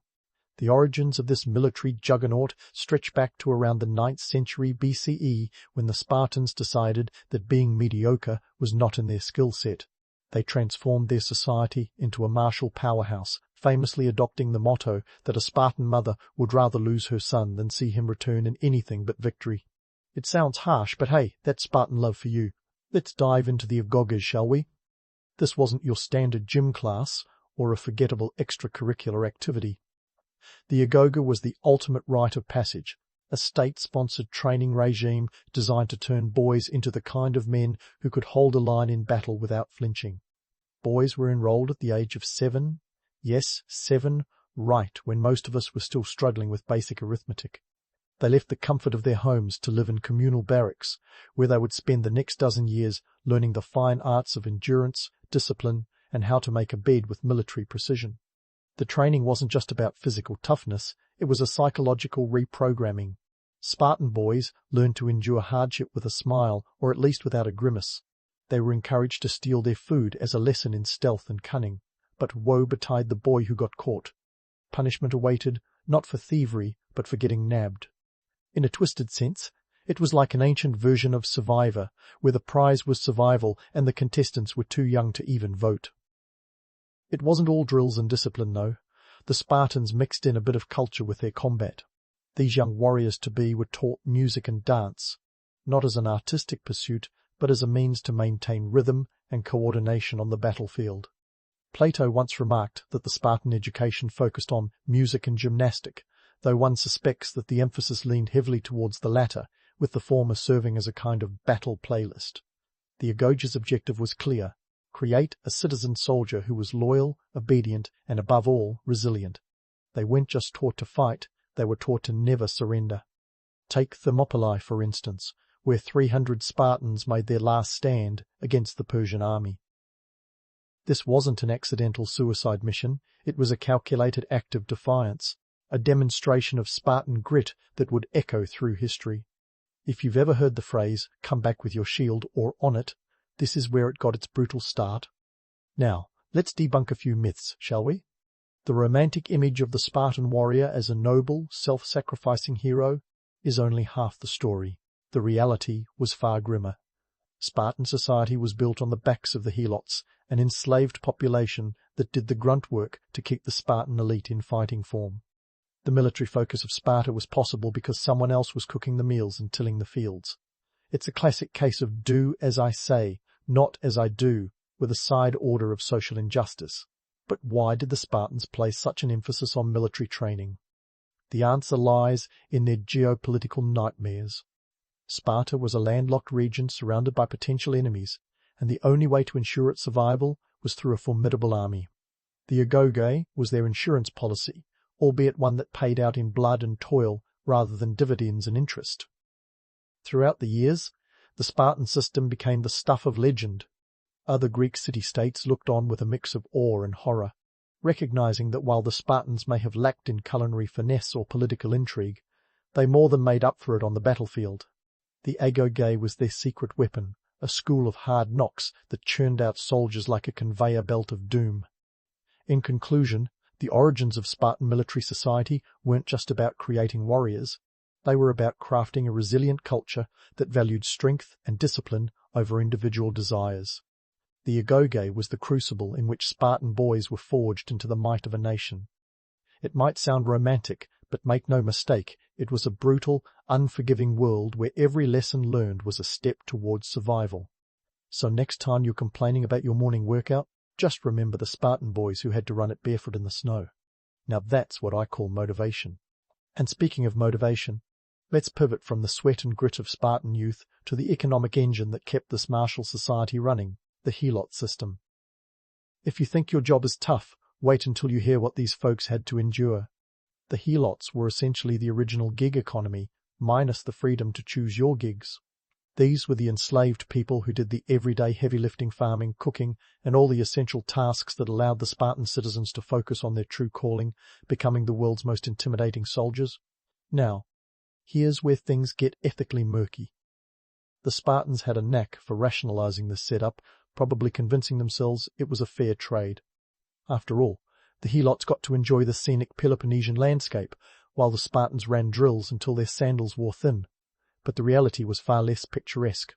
The helots were conquered peoples, primarily from Messenia, who'd been serving up their labour since around 700 BCE, when the Spartans decided that expanding their territory was easier than negotiating land leases. The helot system allowed the Spartans to live out their warrior fantasies without worrying about who'd be planting the barley. It was like a perpetual work-from-home arrangement, but with the added threat of violence to ensure productivity stayed high. In fact, the helots had to hand over a significant portion of their crops to their Spartan overlords. Think of it as an ancient tax system with a side of coercion. This setup was economically brilliant, yet morally bankrupt. The Spartans had essentially outsourced their domestic economy, freeing up around 8,000 full-time citizens to focus exclusively on military training and governance. Meanwhile, the helots made up about 75% of the population, a staggering statistic that highlights just how dependent the Spartans were on this subjugated majority. And let's be real. Any system that requires secret police, the infamous crypteia, to keep the workforce in line probably needs some serious restructuring. The crypteia, by the way, were a kind of ancient secret service, tasked with keeping helot numbers in check through a charming mix of intimidation and assassination. Yep, you heard that right. Every autumn, the Spartan ephors, those are the 5 annually elected officials who ran the show, would declare a sort of open hunting season on helots. This wasn't just a deterrent, it was a grim population control strategy. The message was clear: step out of line, and you might just find yourself on the wrong end of a Spartan spear. In this respect, Spartan society was a house of cards built on a foundation of fear and brutality. But the Spartans weren't just tough on the helots, they were equally hard on themselves. The rigid social structure enforced a lifestyle of austerity and discipline, not just in the barracks, but in every aspect of life. Spartan men lived communally even after marriage, dining in mess halls called syssitia, where the menu was as Spartan as the name suggests. Think black broth, a delightful concoction of boiled pig's blood, vinegar, and salt. It's the kind of dish that makes you appreciate the modern convenience of takeout. Politically, Sparta was as unique as its military. It had a mixed government system reminiscent of a 3-ring circus, featuring 2 kings, a council of elders, and the aforementioned ephors. The dual kingship was a peculiar arrangement, like having 2 CEOs in the same company, each with their own agenda, but somehow making it work. The kings were responsible for leading the army and conducting religious ceremonies, while the ephors held the real power, overseeing everything from education to foreign policy. It's a wonder how any decisions got made. but this system kept Spartan society remarkably stable for centuries. The real genius of Spartan governance lay in its ability to maintain internal cohesion despite external chaos. This was a society that didn't just survive. It thrived in a constant state of military readiness, all thanks to a combination of fear, discipline, and an unyielding commitment to the Spartan way. They weren't just playing defense, they were setting the benchmark for what it meant to be a militaristic society, all while maintaining a facade of laconic simplicity. And let's not forget the economic implications of this setup. With the helots taking care of the grunt work, Spartan citizens could focus on what really mattered, like perfecting the art of the phalanx, that famous military formation that turned hoplites into an unstoppable human tank. The phalanx was more than just a tactical maneuver. It was a symbol of Spartan unity and discipline, two qualities that were drilled into every citizen from childhood. It was these rigid formations that allowed Spartans to punch above their weight in battles like Thermopylae, where they made a point of turning defense into an art form. However, the economic and political structures weren't just about maintaining the status quo, they were about projecting power. The Spartan focus on military excellence wasn't just a defensive strategy, it was a tool of influence. Other Greek city-states, while perhaps more culturally refined, couldn't match the sheer force of the Spartan war machine. The Spartans were the ancient world's equivalent of the special forces, a small but disproportionately powerful entity that could shift the balance of power with a single, well-placed spear thrust. In essence, the Spartan economic and political systems were a reflection of their core values: strength, discipline, and the perpetuation of a militaristic way of life. These systems were designed to support a society that was constantly on the brink of war, whether with external enemies or their own restive helot population. It's a story of how necessity can drive innovation, but also how it can perpetuate inequality and oppression. By outsourcing their economic burdens to the helots, the Spartans were able to focus all their energies on perfecting the art of combat, creating a legacy that would be remembered long after their political power waned. Yet, the irony is palpable. In striving for military excellence, the Spartans created a society that was both the envy and the horror of the ancient world. Their legendary status came at a steep cost, one that was borne not just by the helots, but by the Spartans themselves, who lived in a constant state of readiness and fear. It's a classic tale of how the pursuit of one ideal can lead to the neglect of others, a lesson as relevant today as it was in the dusty plains of ancient Laconia. So, as we leave the rugged terrain of Sparta behind for now, let's remember that the story is far from over. There are more myths to bust, more realities to confront, and more truths to uncover about this extraordinary society. Stay tuned, because the world of Sparta is a deep well of history, and we've only just begun to dip our toes in its waters. As we wade further into the Spartan narrative, let's dive headlong into the battles that took Spartan fame from the dusty training grounds of the Agora to the global stage of ancient warfare. We're talking about the kind of battles that have inspired countless historians, filmmakers, and gym enthusiasts alike. But hold on to your helmets, because we're not just here to glide through the glory. We're here to peel back the cinematic veneer and see what really went down on those blood-soaked fields. First up, the Battle of Thermopylae in 480 BCE, a name that evokes images of heroic last stands and shouty motivational speeches. The reality? It was a tactical masterstroke wrapped in a desperate gamble. King Leonidas and his band of 300 Spartans weren't just on a suicide mission. They were the ancient world's version of a blocking tackle, holding off the Persian juggernaut long enough for the Greek city-states to rally their forces. Leonidas was outnumbered like a goldfish in a shark tank, facing down an army that some sources claim numbered over 100,000. The actual size of Xerxes' army is debated, but let's just say it was enough to make even the bravest Spartan consider a career change. The Spartans' choice of battlefield was no accident. Thermopylae, meaning the hot gates, was a narrow pass that neutralized the Persian numerical advantage. If you ever wonder why the Spartans are remembered as tactical geniuses, look no further than this geographical choke point.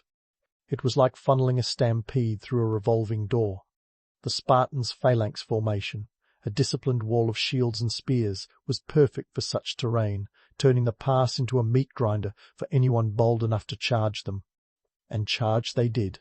For 2 days and nights the Spartans held their ground, until a local Greek, Ephialtes, committed history's most infamous act of treachery by showing the Persians a way around the pass. Cue the dramatic last stand. Leonidas, aware that his time was up, sent most of the Greek forces away, keeping only his Spartans and a few hundred loyal allies. What followed was as much a statement as a battle. It was a testament to Spartan valor, a stubborn refusal to yield, even in the face of certain death. The message was that Sparta might be beaten, but never broken. And while Hollywood loves to romanticize this stand, it's crucial to remember the brutal reality. These Spartans were slaughtered to a man. Their sacrifice, however, was not in vain. It bought the rest of Greece precious time to organize a counterattack, an invaluable contribution to the eventual Greek victory at the Battle of Salamis. Now, pivoting from the narrow pass of Thermopylae, let's take a brisk jog over to the plains of Plataea in 479 BCE, where the Spartans once again took center stage. This time, the Greeks, now united and emboldened by their small victories, faced the Persians in open battle. The stage was set for a showdown that would decide the fate of Greece. And guess what? The Spartans were once again the star players. At Plataea, the Spartans didn't just rely on defensive strategies. Their phalanx gave them the edge in hand-to-hand combat, proving once again that it's not the size of the army, but how you use it. The Persian forces, commanded by Mardonius, found themselves outmatched in this brawl. The Spartan hoplites, with their long spears and bronze armor, were like walking tanks, slow but devastating. The Spartans held the right flank, a position of honor and danger, and they delivered a performance worthy of their fearsome reputation. In the chaos of battle, their discipline and training shone through, and Mardonius himself was killed, leading to a breakdown in Persian morale. But let's not get too swept up in the romance of Spartan invincibility. The Battle of Plataea was won not just by Spartan grit but by Greek unity, a coalition of city-states standing together. And here's where we debunk yet another myth, the idea that Spartans were lone wolves. They fought alongside thousands of allies, a vital fact often omitted in tales of Spartan glory. Plataea was a team effort, a reminder that even the fiercest warriors need friends. And speaking of gritty realities, let's talk about the less glamorous aspects of Spartan warfare that rarely make it to the silver screen. For starters, Spartan battles weren't all sweeping charges and heroic last stands. They were dirty, chaotic, and terrifying. Imagine a cacophony of clashing shields and screams, with the stench of sweat and blood filling the air. Spartans had to contend with the same horrors as any other soldier: exhaustion, fear, and the ever-present risk of death. The phalanx, while formidable, required immense discipline to maintain under pressure. One crack, and the entire formation could crumble like a poorly baked souffle. Furthermore, Spartan society's focus on military prowess came with its own set of drawbacks.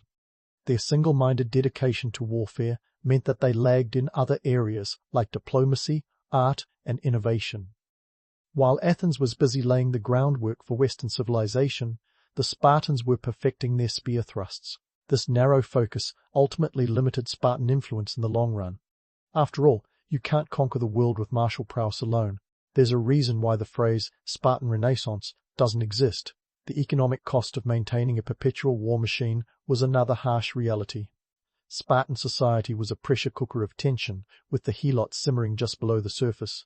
Every Spartan citizen was a soldier first, which meant the economy was precariously balanced on the backs of the subjugated majority. It's a chilling reminder that the Spartan way of life, while impressive in its militaristic efficiency, was unsustainable in the long haul. In conclusion, wait, we're not concluding yet. The Spartan story is far from over. As we march onward, we'll delve deeper into the complexities of Spartan society, exploring how their storied military might was both their greatest strength and their Achilles' heel. Next time, we'll navigate the political currents that swirled around Sparta, the alliances and rivalries that shaped their destiny. So, dust off your sandals and strap on your shield, because the saga of the Spartans continues. As we march onward through the saga of Sparta, let's peel back the layers of this martial onion to explore how the supposed invincibility of the Spartan war machine eventually unraveled like a poorly tied sandal. You see, for all their prowess on the battlefield, the Spartans were embroiled in a web of internal strife and shifting alliances that would make a soap opera writer blush. First, let's talk about the elephant in the room, or perhaps the hoplite in the phalanx, internal discord. By the 5th century BCE, cracks began to appear in the Spartan facade. Their rigid social structure, which worked wonders in producing warriors, wasn't exactly a recipe for domestic bliss. With an economy reliant on the labour of the helots, who outnumbered the Spartans by an estimated 7-1, tensions simmered like a kettle on the verge of a full boil. The helots weren't exactly thrilled about their lot in life, and rebellions were as regular as Spartan training drills, keeping the citizen soldiers perpetually on edge.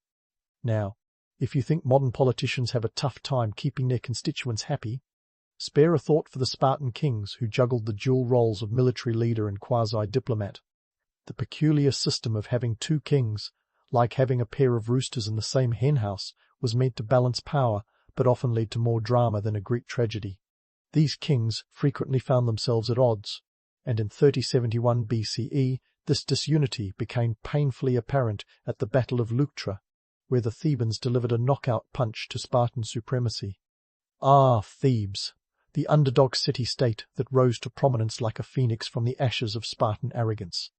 Led by the brilliant general Epaminondas, the Thebans had a bone to pick with Sparta and a new trick up their sleeves, the oblique phalanx. This innovative formation allowed their left flank to punch through the Spartan right, which was supposed to be impregnable.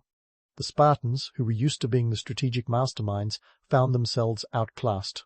Leuctra wasn't just a battle, it was a reality check that even the mightiest warriors could fall victim to a cunning plan and a well-timed flank attack. But let's not just blame Thebes for Sparta's woes.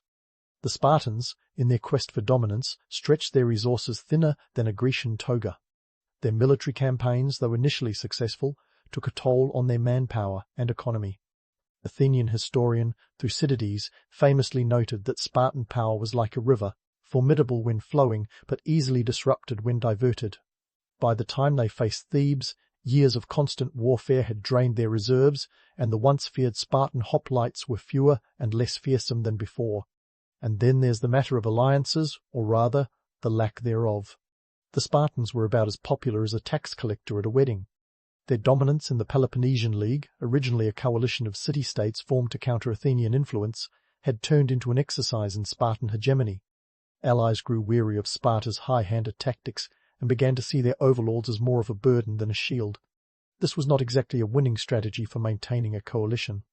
Eventually, former allies turned foes, and Thebes was more than happy to pick up the pieces and form the anti-Spartan coalition.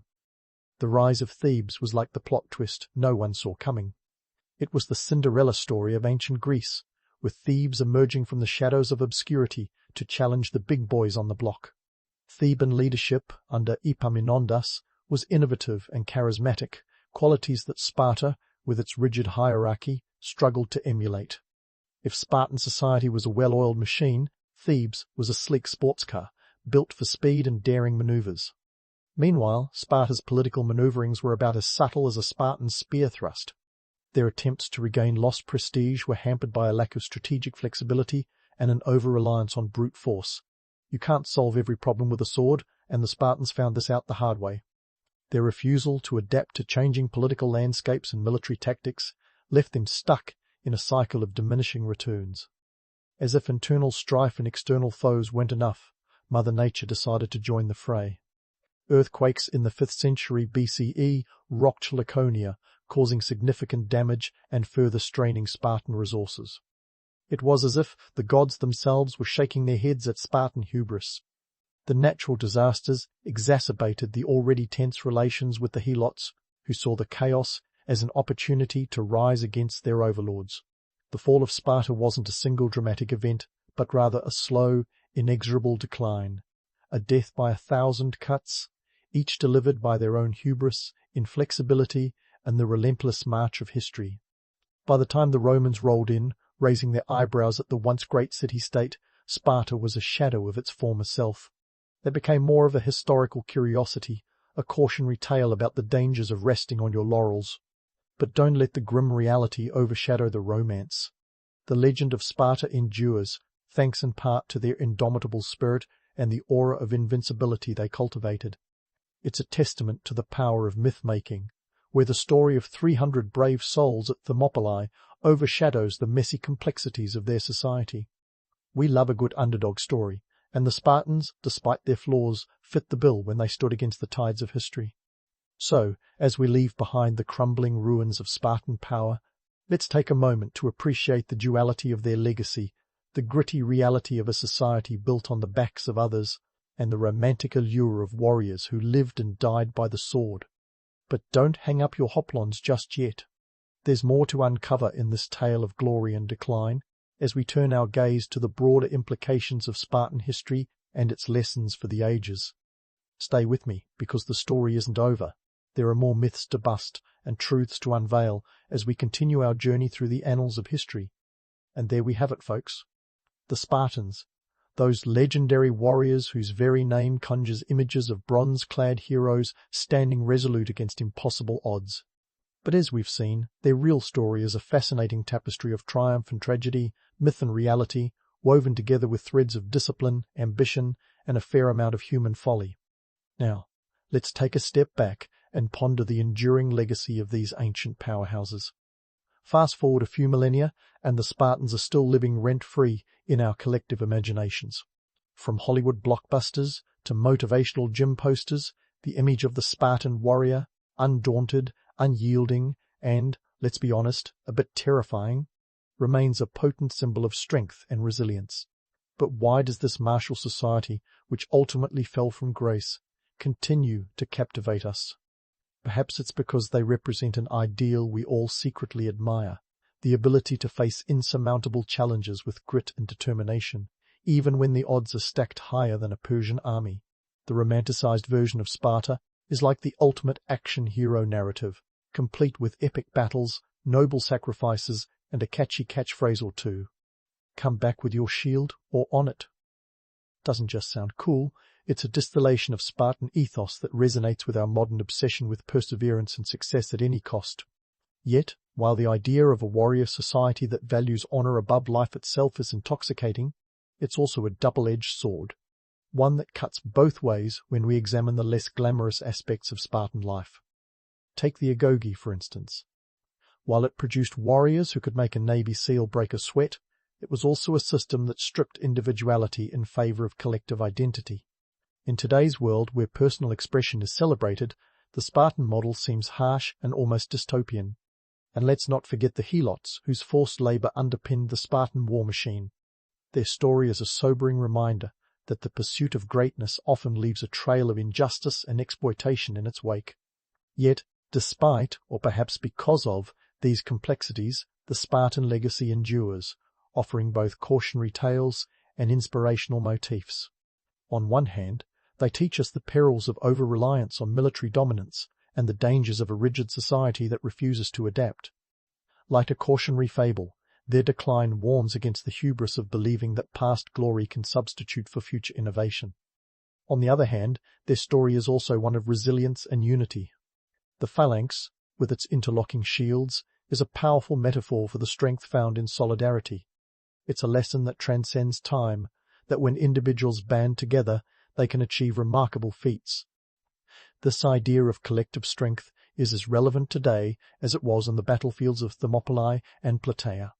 Moreover, the Spartans inspire us to push beyond our limits, to train harder, and to never surrender, even when every fibre of our being screams otherwise.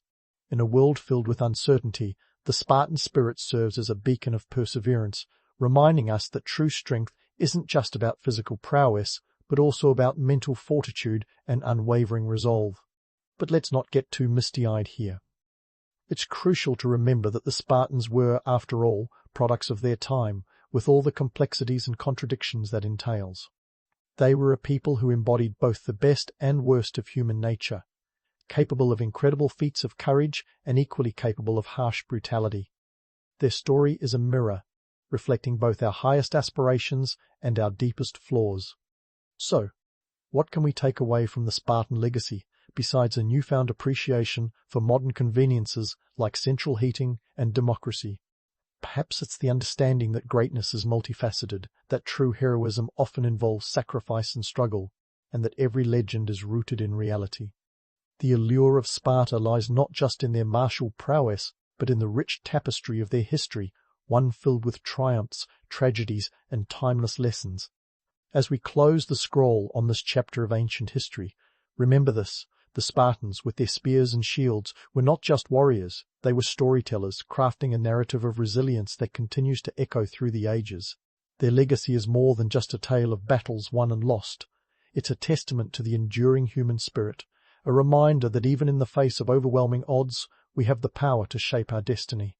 So next time you hear someone shout, "This is Sparta!" in a fit of enthusiasm, take a moment to appreciate the rich historical tapestry behind those words.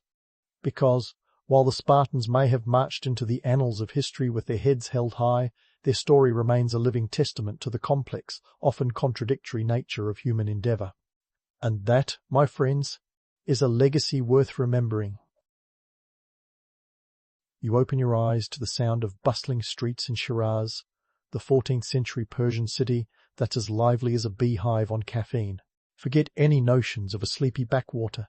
Shiraz is buzzing with scholars, traders, artisans, and, of course, astronomers like you. This isn't some medieval version of a lone genius with a telescope in his backyard. No, this is a community gig where ideas bounce around faster than a medieval game of polo. First things first, you're not the solitary stargazer of romantic lore. You're part of a team, a bona fide squad of brainiacs pooling resources, scribbling down observations, and debating the cosmos like it's the latest episode of a hit drama series. Collaboration is key. Think of it as a medieval think tank, minus the PowerPoint presentations.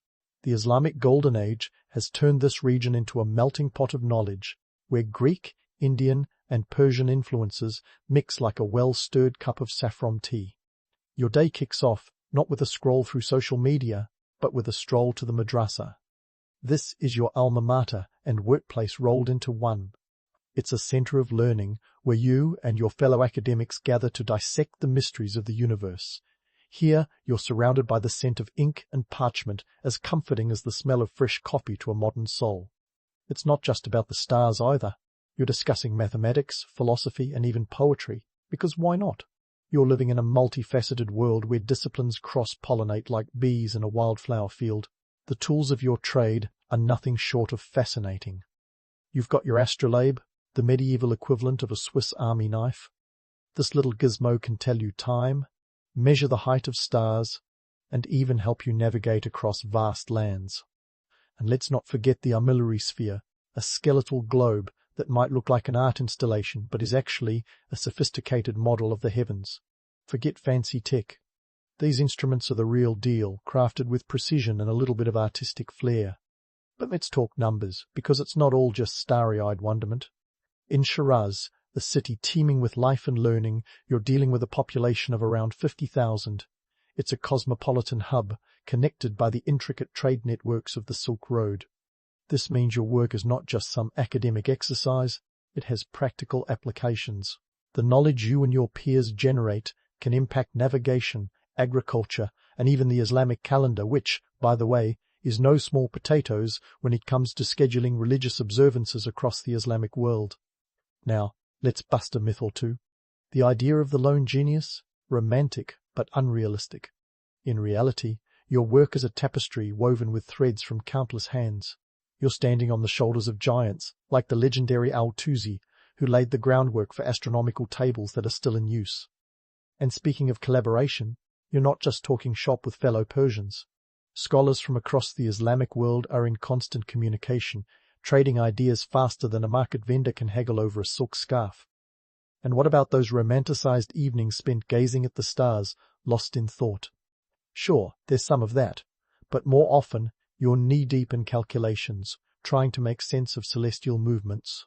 Astronomy isn't just about looking up.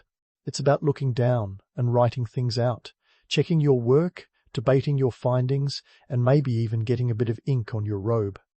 It's laborious, precise, and yes, sometimes frustrating. But hey, who said unraveling the mysteries of the universe was easy? Let's not forget the cultural vibrancy surrounding you. Shiraz is a city of poets, home to the likes of Hafez and Saadi. Their verses float through the air like whispers from the stars themselves. The philosophical discussions you engage in are peppered with quotes from these literary giants, adding a certain poetic flair to the rigorous debates in your scholarly circles. It's like a TED Talk with a side of epic poetry. And where do you fit into this grand tapestry? As an astronomer in 14th century Persia, you're not just a number cruncher or a stargazer.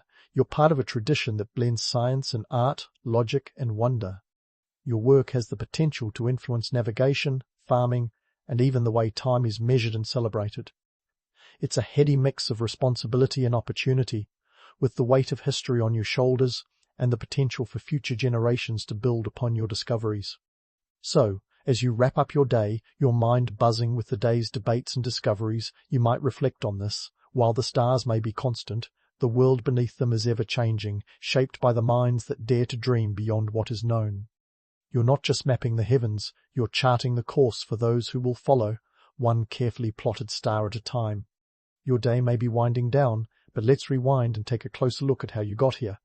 After all, you didn't just wake up one morning and decide to start charting the cosmos.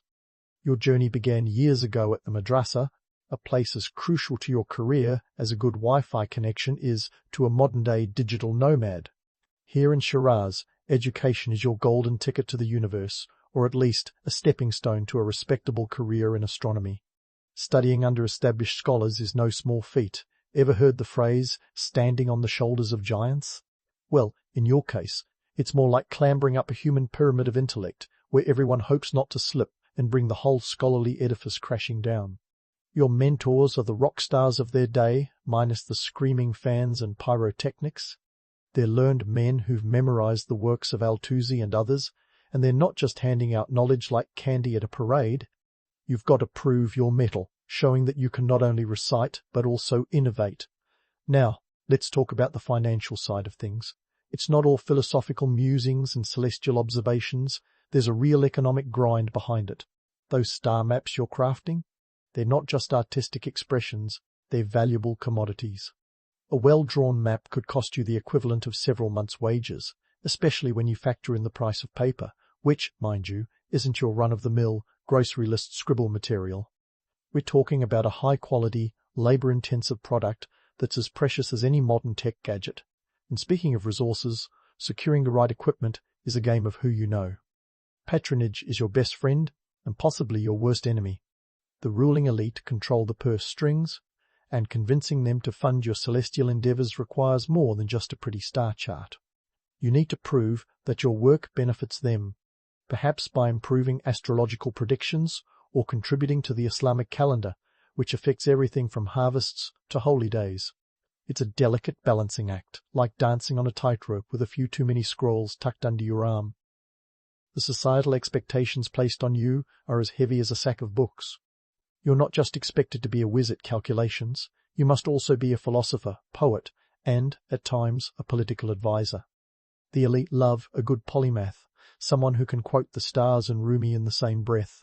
Your reputation hinges on your ability to impress not only your peers, but also the power brokers who decide whether your next big project gets the green light or is left to collect dust.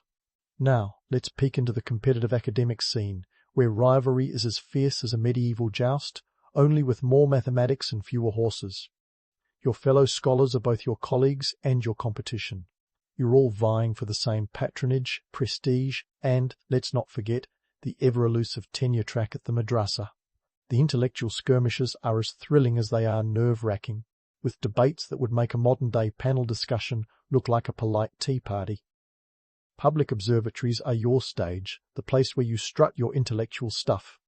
These are grand structures, often funded by the state, where scholars gather to observe, record, and argue. Forget the notion of a solitary astronomer gazing wistfully at the night sky. This is a team sport, with each astronomer contributing their piece to the cosmic puzzle. And while it might sound idyllic, don't be fooled. Observatories are hotbeds of academic rivalry, where a misplaced decimal point could spark a heated debate or a new theory. So, as you sit amid the scrolls, instruments, and the murmurs of your peers, you might wonder where all this effort will lead. Your career path is as uncertain as the comets you study, filled with challenges and opportunities in equal measure. But one thing's for sure, you're carving out your place in the annals of history, one observation at a time. As you look to the stars, remember that your legacy isn't just in the maps you draw or the stars you chart, it's in the minds you inspire and the knowledge you leave for future generations. And that, dear friend, is how a 14th century Persian astronomer navigates the universe. Not just the one in the sky, but the one on the ground, filled with human ambition, competition, and a touch of poetic flair. As the night sky stretches above you, remember that the stars might be fixed in their courses, but your journey is anything but. The road ahead is filled with challenges, yet also with the promise of discovery for both you and those who will follow in your celestial footsteps. And speaking of celestial footsteps, let's dive into the labyrinthine world of astronomical tables. Picture this, but not in a sunsets and stargazing kind of way. No, this is more like a medieval spreadsheet nightmare. Welcome to the nitty-gritty of your daily grind, compiling astronomical tables that would make even a modern-day Excel wizard break into a cold sweat. These tables are the backbone of everything from navigation to agricultural planning, and they're about as glamorous as a damp scroll. Yet, for all their mundanity, they hold the universe in their ink-stained pages. Let's talk specifics. Nasir al-Din al-Tusi, the rock star of 13th century astronomy, whose legacy you're building on like a cosmic groupie. Al-Tusi wasn't just a guy who looked up at the stars and thought, neat. He was a mathematical maestro, crafting the Tusi couple, a geometric model that solved the key problem in the Ptolemaic system by converting linear motion into circular motion. Think of it as the medieval version of fixing a software bug that's been plaguing users for centuries. This wasn't just academic doodling, it was a game changer that would ripple through the astronomical community long after his quill dried. But don't get too comfortable on the shoulders of giants. Your task is to refine these tables, tweak the calculations, and ensure that the cosmos aligns not just with theory, but with reality. And here's where the myth-busting kicks in. Medieval astronomers weren't just stargazers lost in philosophical reverie. You and your peers are the ancient equivalent of data scientists, crunching numbers to predict celestial events with the precision of a Swiss watch. It's a messy, ink-smudged business, requiring not just intellect, but dogged persistence. Forget romance. This is about as poetic as a tax return. Now, let's pivot to the Islamic calendar. Another Rubik's Cube of astronomical challenges. Unlike the Gregorian calendar's solar-focused system, the Islamic calendar is lunar. This means you're not just marking time with the sun's predictable path, you're chasing the moon's ever-shifting dance across the sky. It's a calendar that requires constant attention, like a toddler with a penchant for hide-and-seek. But why does it matter? Because this calendar dictates everything from fasting during Ramadan to the timing of the Hajj pilgrimage. Get it wrong, and you're not just off by a day, you're messing with the spiritual rhythm of an entire civilization. The complexity of the Islamic calendar reform is a testament to the practical role of astronomy in everyday life. It's not just about high-minded debates in the madrasa, it's about ensuring that the farmer knows when to plant, the sailor knows when to sail, and the devout knows when to pray. The stakes are high and the pressure is on. You're not just an academic in an ivory tower. You're a vital cog in the societal machine, ensuring that the celestial clockwork keeps ticking smoothly. Let's debunk another myth while we're at it. The notion that you, the medieval astronomer, are a solitary figure scribbling away under the stars. Imagine a bustling observatory instead, with scholars shoulder to shoulder, instruments in hand, each one contributing a piece to the cosmic puzzle. This is teamwork at its finest, or perhaps its most chaotic. It's not always harmonious. Think more along the lines of a rock band with too many lead guitarists. Yet out of this cacophony comes clarity, a collective effort that refines the scientific method long before it had a name. And then there's the practical application of your work and navigation. Forget GPS. Your tables are the navigational aids guiding merchants across the perilous trade routes of the Silk Road. You're the unseen hand steering ships through treacherous waters, ensuring that the spices, silks, and ideas flow between east and west. It's a heady responsibility, knowing that a single error in your calculations could mean the difference between a successful voyage and a ship lost to the sea. So, while the romance of exploration might appeal to the poets, you're focused on the cold, hard math that makes it possible. The agricultural implications are no less significant. Your work informs the timing of planting and harvest, crucial in a world where a failed crop can spell disaster.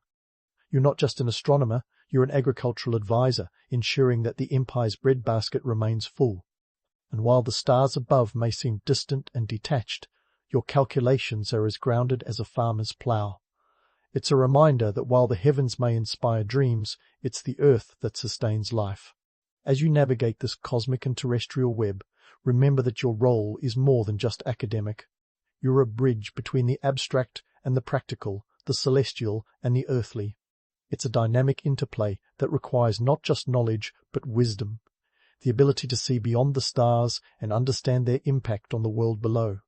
You're part of a tradition that doesn't just map the stars, but maps humanity's place within them.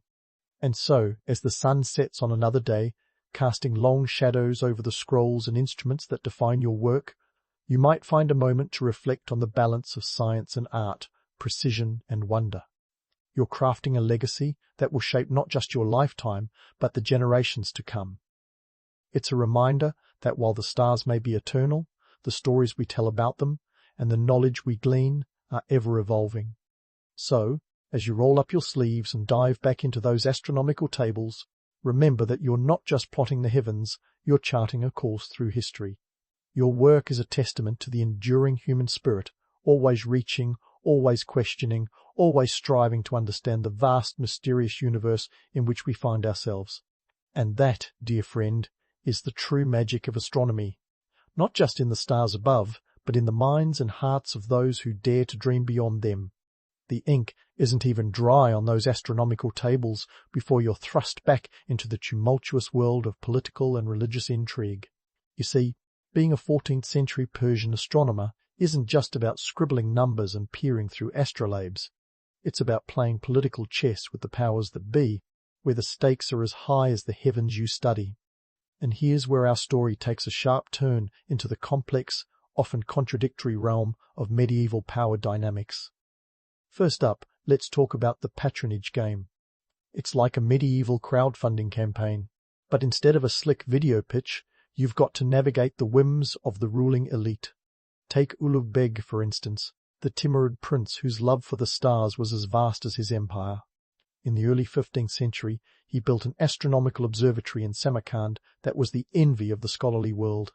Think of it as the large Hadron Collider of its time, a place where the brightest minds converged to unravel the secrets of the cosmos. But here's the kicker. Ulugh Beg wasn't just a patron, he was also a scholar, a rare breed of ruler who actually rolled up his sleeves and got involved in the nitty-gritty of observation and calculation. His observatory boasted a giant sextant, about 40 meters in radius, nestled within a 3-story building. This wasn't just a vanity project, it was a testament to what could be achieved when power and intellect joined forces. Yet, even with such backing, you're walking a tightrope, balancing innovation with the ever-looming spectre of theological oversight. Because, let's face it, the religious climate of the time wasn't exactly a fan of unchecked scientific inquiry. You're operating in a world where theological doctrine holds sway over academic freedom. The Islamic Golden Age, while a beacon of intellectual curiosity, still had its limits. Questioning the cosmos was one thing. Questioning religious dogma was quite another. It's like trying to dance at a party where the DJ keeps changing the music. One wrong step, and you're out. And then there's the Mongol factor. When they weren't busy conquering half the known world, the Mongols had a surprisingly nuanced approach to science and learning. Under their rule, there was a certain degree of intellectual freedom, provided you didn't get on their bad side, of course. The Mongol invasions, which began in the early 13th century, were initially catastrophic, causing widespread destruction and upheaval.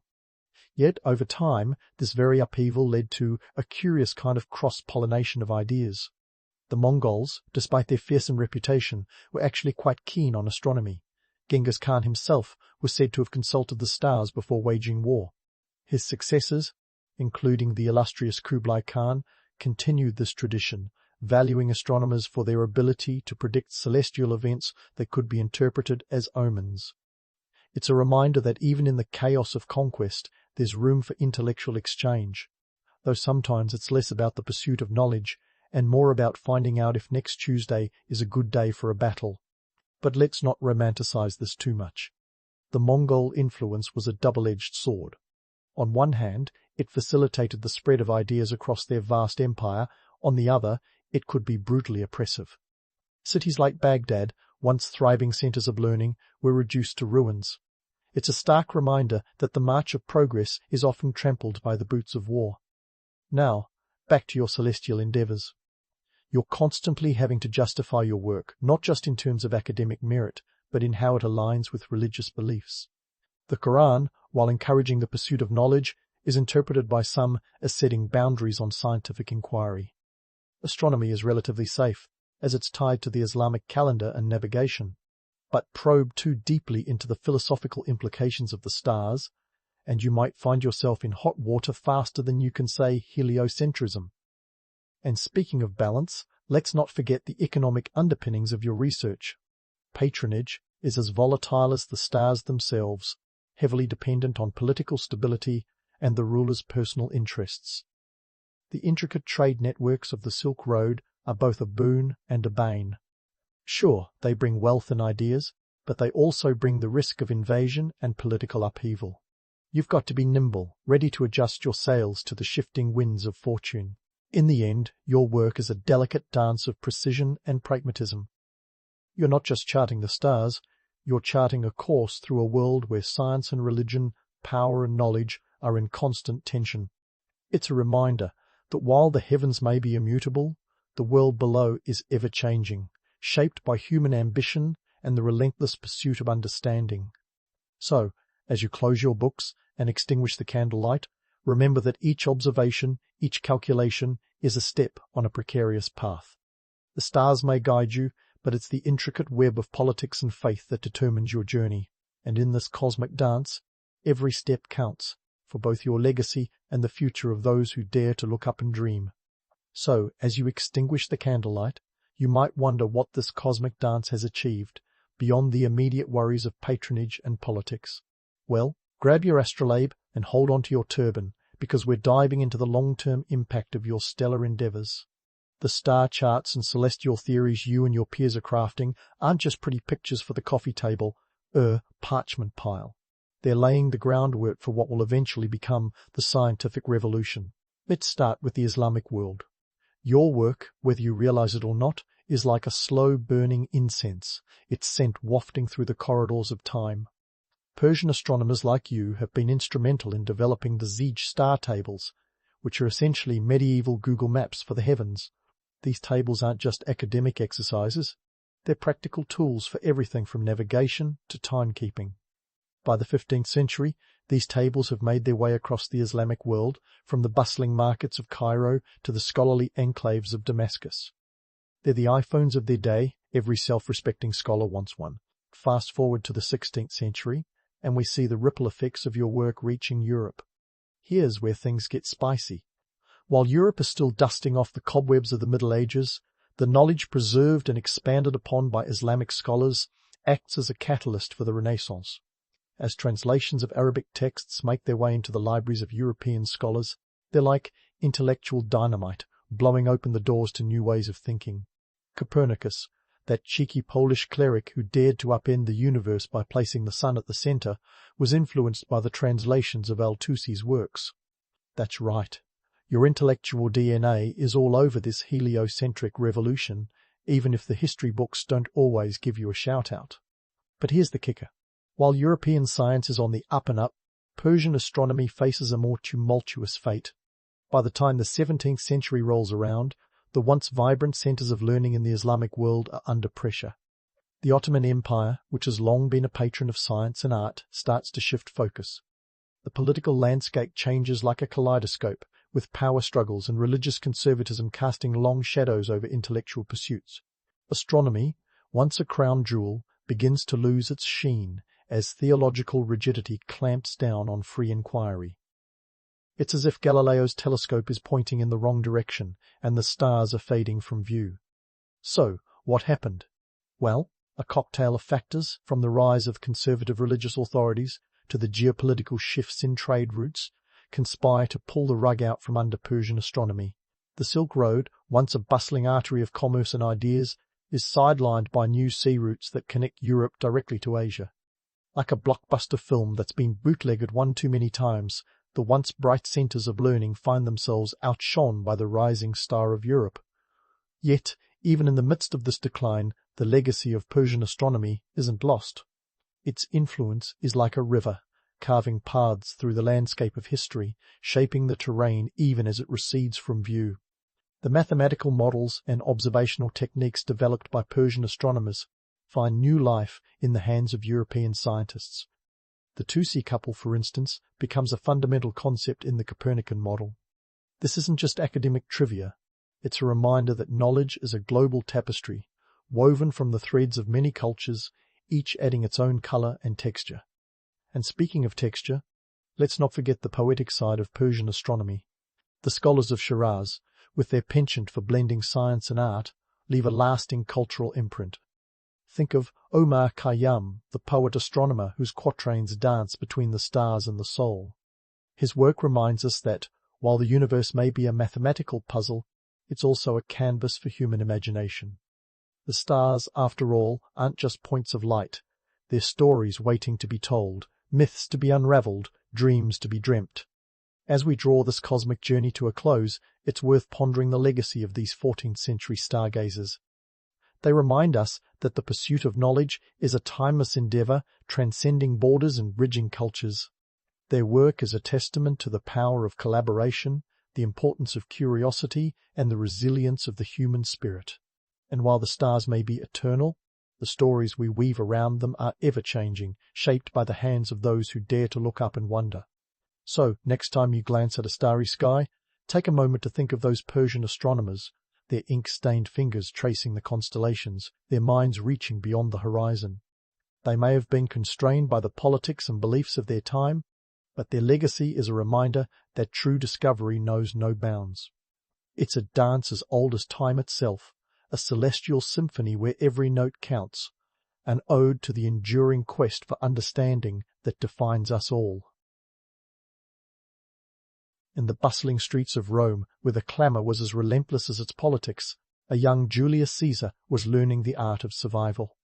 It was the 1st century BCE. Rome was a republic in theory, but a chaotic battleground in practice, with power up for grabs if you had the guts and guile to seize it. Enter Julius, born in 100 BCE to the patrician family of the Julii, a name that suggested antiquity and prestige, even if their coffers were as empty as a toga pocket after a night at the Forum. Caesar's early life was a crash course in the fine art of political navigation. His father, Gaius Julius Caesar, held the modest post of a praetor, a role that was respectable but nothing to write home about. And while the family could boast about their ancient lineage claiming descent from Trojan Aeneas and, with a bit more imagination, the goddess Venus, their current financial state was less divine and more destitute. Young Julius was thus thrust into a world where debt collectors were as common as gladiators. Rome was a city where the rich got richer by buying political offices like they were on a Black Friday sale, while the poor, well, they just got poorer. But Caesar wasn't one to be daunted by the lack of a few coins. Instead, he saw every creditor as a challenge, a puzzle to be solved with wit and charm. And he had those in spades. At the tender age of 16, Caesar's life took a dramatic turn when his father died suddenly in 85 BCE. This left the ambitious teenager as the head of his family. But before you shed a tear for his plight, know this. Julius had a knack for turning adversity into opportunity.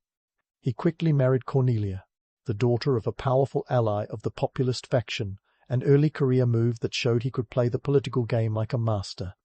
Now, here's where it gets juicy. Enter the pirates. Yes, pirates. When Caesar was 25, he decided to take a little trip across the Aegean Sea, as one does when one is a young Roman with a penchant for adventure and networking. But this was no pleasure cruise. He was captured by Cilician pirates, notorious for their, let's say, unfriendly hospitality. They demanded a ransom of 20 talents of silver, roughly 600 kilograms or about 600,000 in today's money, which was no chump change back then. But here's the kicker, Caesar laughed in their faces. He insisted they were undervaluing him and demanded they raise the ransom to 50 talents. You have to admire the man's audacity. It's not every day someone in chains haggles for a higher ransom. while his associates scrambled to gather the silver.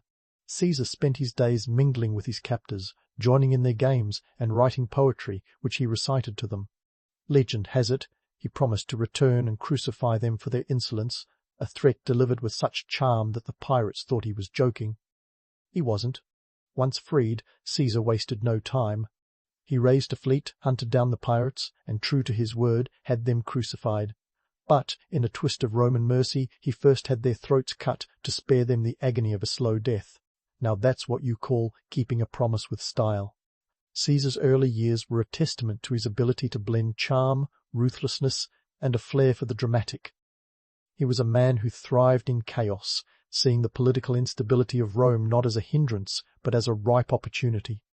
The pirates' incident wasn't just a wild escapade, it was a prelude to the kind of leader he would become. Fearless, strategic, and always one step ahead of his adversaries. But let's not forget the real takeaway here. When life throws you pirates, negotiate your ransom, and then get your revenge with panache.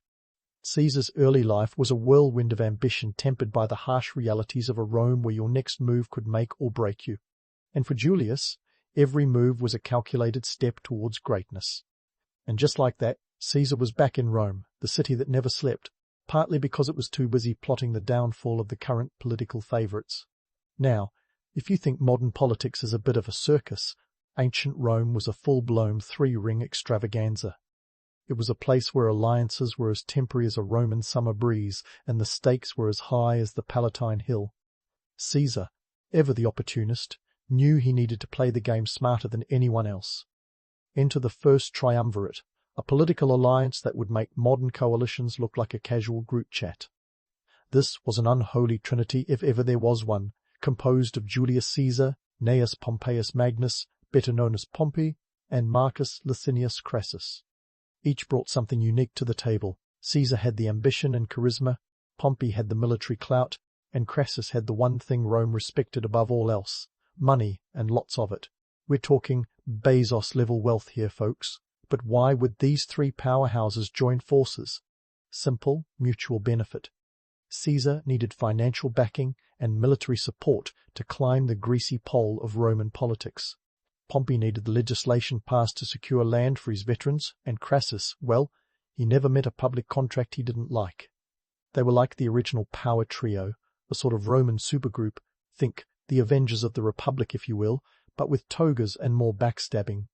The triumvirate was formalized in 60 BCE, a secret pact that was about as secret as a celebrity breakup in the age of Instagram. This was a calculated move to bypass the Senate, that august body of perpetual naysayers who often seem more interested in preserving their own privileges than in the governance of Rome. Caesar, ever the showman, knew he had to appeal to the masses to get ahead, and what better way than through the timeless art of public spectacle? Romans loved a good show, whether it was gladiators battling it out in the arena or the dramatic flair of a political scandal. Caesar, taking a page from the playbook of every reality TV producer worth their salt, leaned into this with gusto. He organized lavish games and festivals, funded partly by Crassus's deep pockets. Imagine a series of events so grand that they made the Super Bowl halftime show look like a high school talent contest. By some accounts, Caesar spent an astronomical sum, equivalent to millions today, just to ensure the people remembered his name, and more importantly, voted for him. But it wasn't just about the glitz and glamour. Caesar had a knack for understanding the economic realities of his time. Rome was a city bursting at the seams with people, and many of them were poor and hungry. Bread and circuses weren't just a political strategy, they were an economic necessity. By providing food and entertainment, Caesar won over the masses, who in turn provided the votes he needed to secure key political positions. And let's not overlook the role of propaganda. Caesar was a master of self-promotion long before social media was a glint in anyone's eye. He knew how to spin a narrative, portraying himself as the champion of the people, the man who would restore Rome to its former glory. Of course, this was a Rome where political rivals were more likely to see the business end of a dagger than a handshake, but hey, nobody's perfect. Yet, as with all good things, the triumvirate's days were numbered. The alliance was inherently unstable, a ticking time bomb of egos and ambitions. Crassus, always on the lookout for more wealth and glory, decided to launch a military campaign in Parthia in 53 BCE, which ended disastrously with his death at the Battle of Carrhae. Without Crassus, the balance of power between Caesar and Pompey began to shift like tectonic plates before an earthquake. Caesar, ever the cunning strategist, had already secured a position as governor in Gaul, far from the drama of Roman politics, but close enough to keep an eye on things. His military campaigns there would become the stuff of legend, but that's a tale for another day. For now, he was biding his time, building his reputation as a military genius, and waiting for the right moment to make his next move. Meanwhile, back in Rome, Pompey was feeling the pressure. The Senate, wary of Caesar's rising power, began to see Pompey as a potential ally, a bulwark against Caesar's ambition. It was a classic case of divide and conquer, and the Senate was playing the oldest game in the book. But Caesar was no fool. He understood the power dynamics at play and knew that the endgame was fast approaching. And so, the stage was set for one of the most dramatic chapters in Roman history, a clash of titans that would change the course of the Republic forever. But we're not there yet. For now, remember this. In the cutthroat world of Roman politics, alliances were like sandcastles before the tide, impressive while they lasted, but inevitably washed away by the relentless waves of ambition and betrayal. Caesar's ascent was just beginning, his star rising in a sky darkened by political intrigue and the ever-present threat of civil war. While Rome was a pressure cooker of political intrigue, Caesar was off in Gaul, orchestrating campaigns that were as legendary as they were logistically nightmarish. Now, when most people think of Caesar's Gallic adventures, they picture a Julius who might as well have been striding around in a superhero cape, conquering all with a flick of his toga. But let's unpack this myth, shall we? Because the reality was more a tale of grit, mud, and mind-boggling logistics. First, let's talk distances, because Caesar didn't just stroll across the street to conquer Gaul. We're looking at over 50,000 Roman miles covered by his legions. To put that in modern terms, it's like walking from New York to Los Angeles and back again, twice. And they weren't just sauntering through friendly territory either. They were marching through dense forests, over treacherous mountain passes, and across rivers that would make an Olympic swimmer think twice. This was no casual jog, it was a logistical Rubik's Cube. And speaking of logistics, Caesar's campaigns were a masterclass in supply chain management, long before anyone had heard of Amazon Prime. Feeding and equipping tens of thousands of Roman soldiers wasn't just a matter of hitting up the local Gaulish farmers' market. We're talking about organizing a supply line that stretched back to Rome, ensuring a steady flow of everything from grain and wine to weapons and sandals. Yes, sandals, because marching on foot required durable footwear, and no one wants to wage war with blisters. The cost of this military extravaganza was staggering. It's estimated that Caesar's Gallic campaigns required a daily expenditure equivalent to millions in today's currency. And who was footing the bill? Well, partly the Roman state, but a hefty chunk came from Caesar's own pocket. Remember, he wasn't just a general, he was a politician investing in his future. Each victory in Gaul meant more wealth, more glory, and more propaganda to spin back in Rome, a trifecta of ambition that would make any modern PR strategist envious. Now, let's pivot to the battles themselves, because it's time to debunk another myth, the idea of Caesar as an invincible military genius who never put a foot wrong. Sure, Caesar had victories that would make a strategist weep with envy, but the reality of ancient warfare was messy, bloody, and often chaotic. Take the siege of Alesia, for instance, where Caesar faced the Gaulish chieftain Vercingetorix. Caesar's forces were outnumbered, surrounded, and facing a coalition of tribal warriors united by their mutual dislike of Roman imperialism. Yet, with a fortification system that was as much about engineering as it was about combat, Caesar pulled off a victory so improbable it might have been scripted by Hollywood. But don't let the glory overshadow the grit. These battles were not tidy affairs with neat lines and gallant charges. They were brutal slugfests where the difference between victory and defeat often came down to who could endure the most hardship. Caesar's soldiers, veterans seasoned by years of campaigning, were as tough as they come. They endured hunger, fatigue, and the constant threat of death, fueled by loyalty to their general and the promise of plunder and glory. And then there's the economic angle, because while Caesar was busy expanding Rome's frontiers, he was also expanding its coffers. The spoils of war from Gaul were immense. gold, slaves, and resources that poured into Rome, bolstering its economy and funding more of those public spectacles and games that kept Caesar in the public's good graces. It's a reminder that ancient warfare, like politics, was often a business dressed up in noble rhetoric. Of course, none of this would have been possible without Caesar's unparalleled ability to spin a narrative. His Commentarii de Bello Gallico, the commentaries on the Gallic War, were less a dry military report and more a blockbuster movie script. In it, Caesar portrayed himself as the hero of an epic struggle, bringing civilization to the barbarian fringes of the Roman world. It was propaganda at its finest, shaping public perception in Rome and ensuring his legend grew with each victory. But let's not romanticize too much. The Gallic Wars were also a tale of conquest and subjugation, with a human cost that would make even the hardiest Roman senator blanch. Entire tribes were displaced or destroyed, their lands annexed and their cultures suppressed under the Roman boot. It was empire-building in its rawest form, and while it secured Caesar's place in history, it also left a legacy of resentment and resistance that would simmer long after the last legion had marched home. As the dust settled on Gaul, Caesar emerged with a reputation as one of Rome's greatest military leaders. Yet the triumphs were not without their price. The Senate, ever wary of his rising power, was growing increasingly suspicious. They saw a man who was not just a general, but a potential threat to the very fabric of the Republic. And while Caesar was out winning glory on the battlefield back in Rome, the political ground was shifting beneath his feet, setting the stage for a confrontation that would echo through history. In a world where alliances were as fragile as a Roman vase and power as intoxicating as the finest Falernian wine, Caesar was both a product of his time and a master manipulator of it.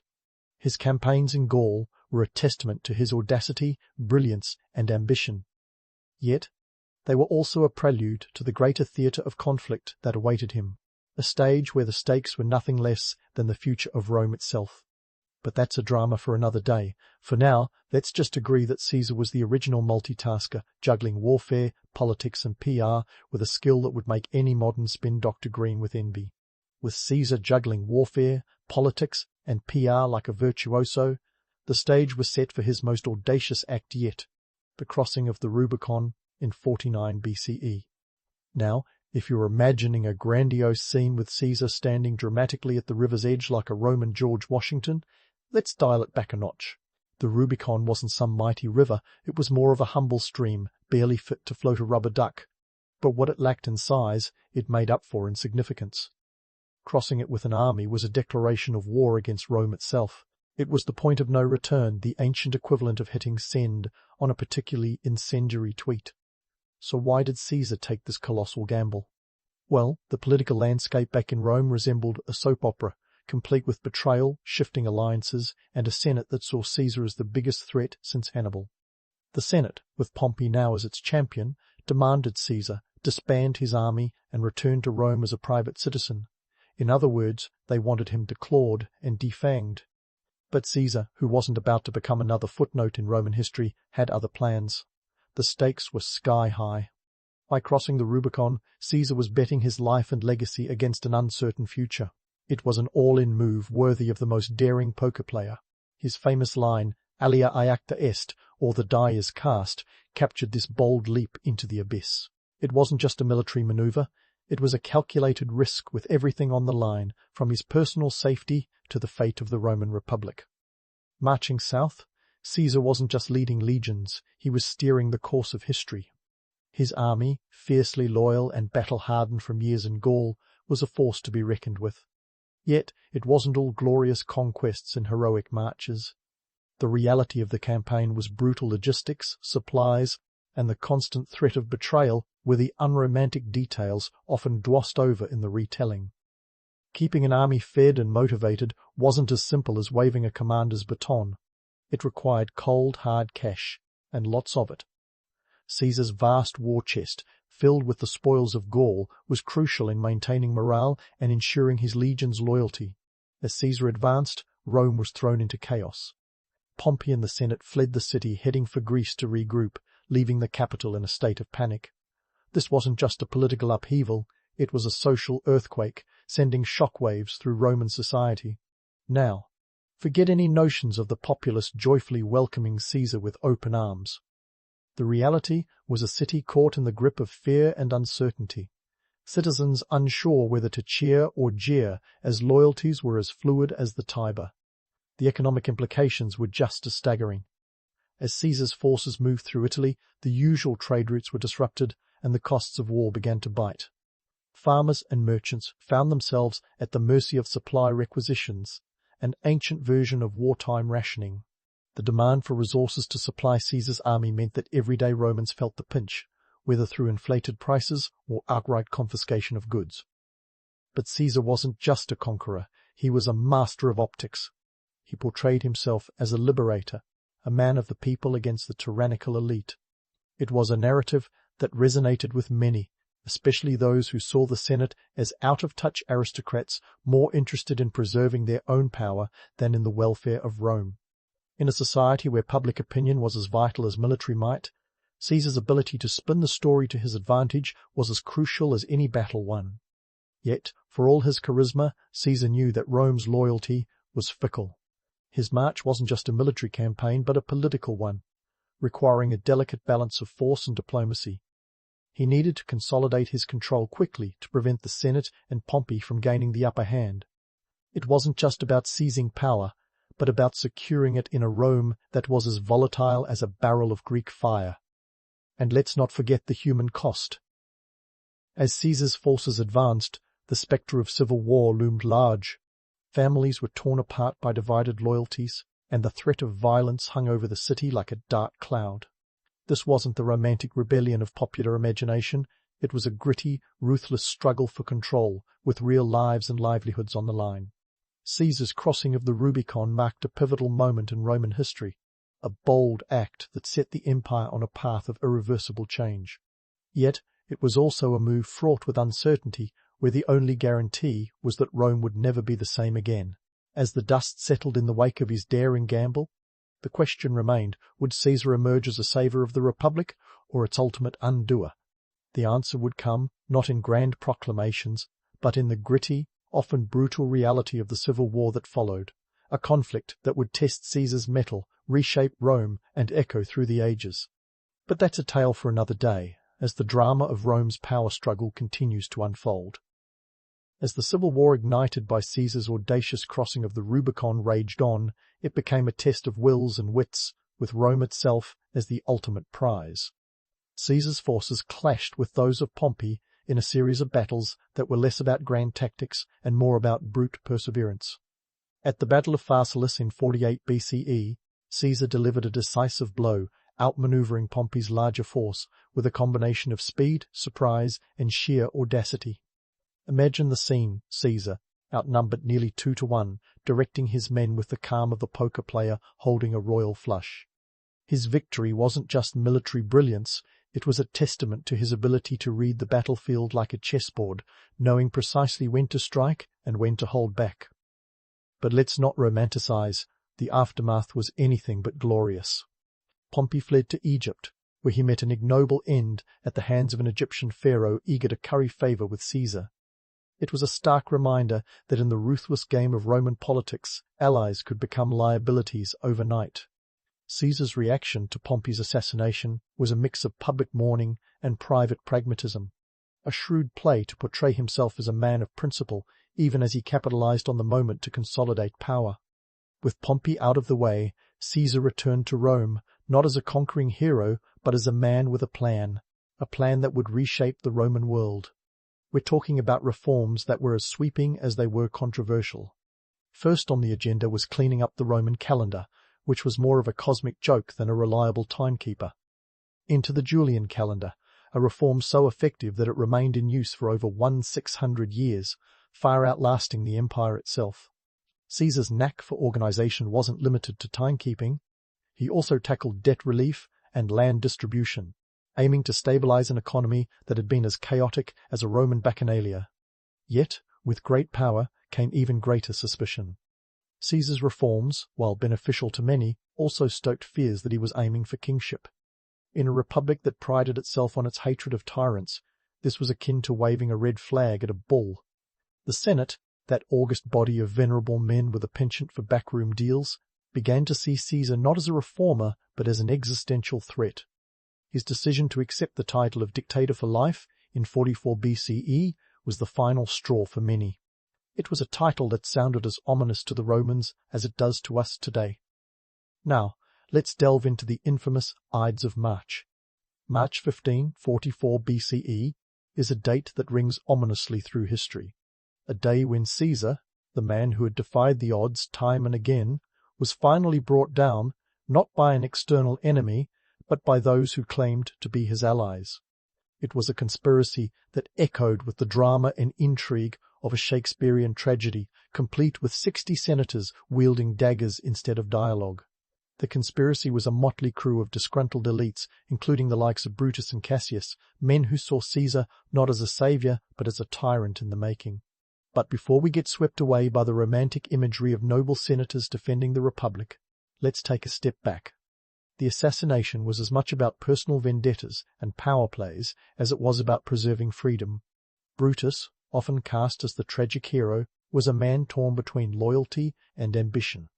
His famous last words to Caesar, "Et tu, brute," whether uttered or imagined, capture the ultimate betrayal, a knife twist of irony in a political drama already brimming with it. The economic and political fallout was immediate and catastrophic. The assassination plunged Rome into chaos, sparking a power vacuum that would lead to further civil wars. Public reaction was mixed. Some saw Caesar's death as a necessary evil, while others mourned the loss of a leader who had brought stability and prosperity, however fleeting. The city was a tinderbox of tension, with riots breaking out as the populace grappled with the sudden void in leadership. Caesar's legacy, like his life, was a complex tapestry of ambition, reform, and controversy. In death he became more than just a man. He became a symbol, a martyr for some, a cautionary tale for others. His assassination marked the end of the Roman Republic and paved the way for the rise of the Roman Empire under his adopted heir, Octavian, later known as Augustus. It was a transformation that would redefine the ancient world, shifting Rome from a city-state to an imperial powerhouse with a reach that spanned continents. Yet, despite the myths and legends, Caesar was no demigod nor a tyrant without merit. He was a man who understood the power of narrative, a master of both the sword and the word. His reforms, while self-serving, also addressed real issues that plagued Rome, issues like debt, corruption, and the ever-widening gap between the rich and the poor. He was a leader who dared to dream big, aiming to reshape Rome in his image, for better or worse. In the end, the tale of Julius Caesar is one of ambition and hubris, of a man who reached for the stars but was brought down by the very people who once supported him. His story is a reminder that in the world of power and politics, the line between hero and villain is often drawn by the victors. As we close this chapter, let's not forget the lessons of history, that power is as ephemeral as a Roman summer, and those who seek to wield it must tread carefully, lest they too become footnotes in the annals of time. And there you have it, the saga of Julius Caesar, a tale that continues to captivate and caution, a story as relevant today as it was over 2 millennia ago. Whether you view him as a visionary or a villain, his impact on history is undeniable, a testament to the enduring allure and peril of power. So as you drift off to sleep, ponder this. In the grand theatre of history, who writes the script, the actors or the audience?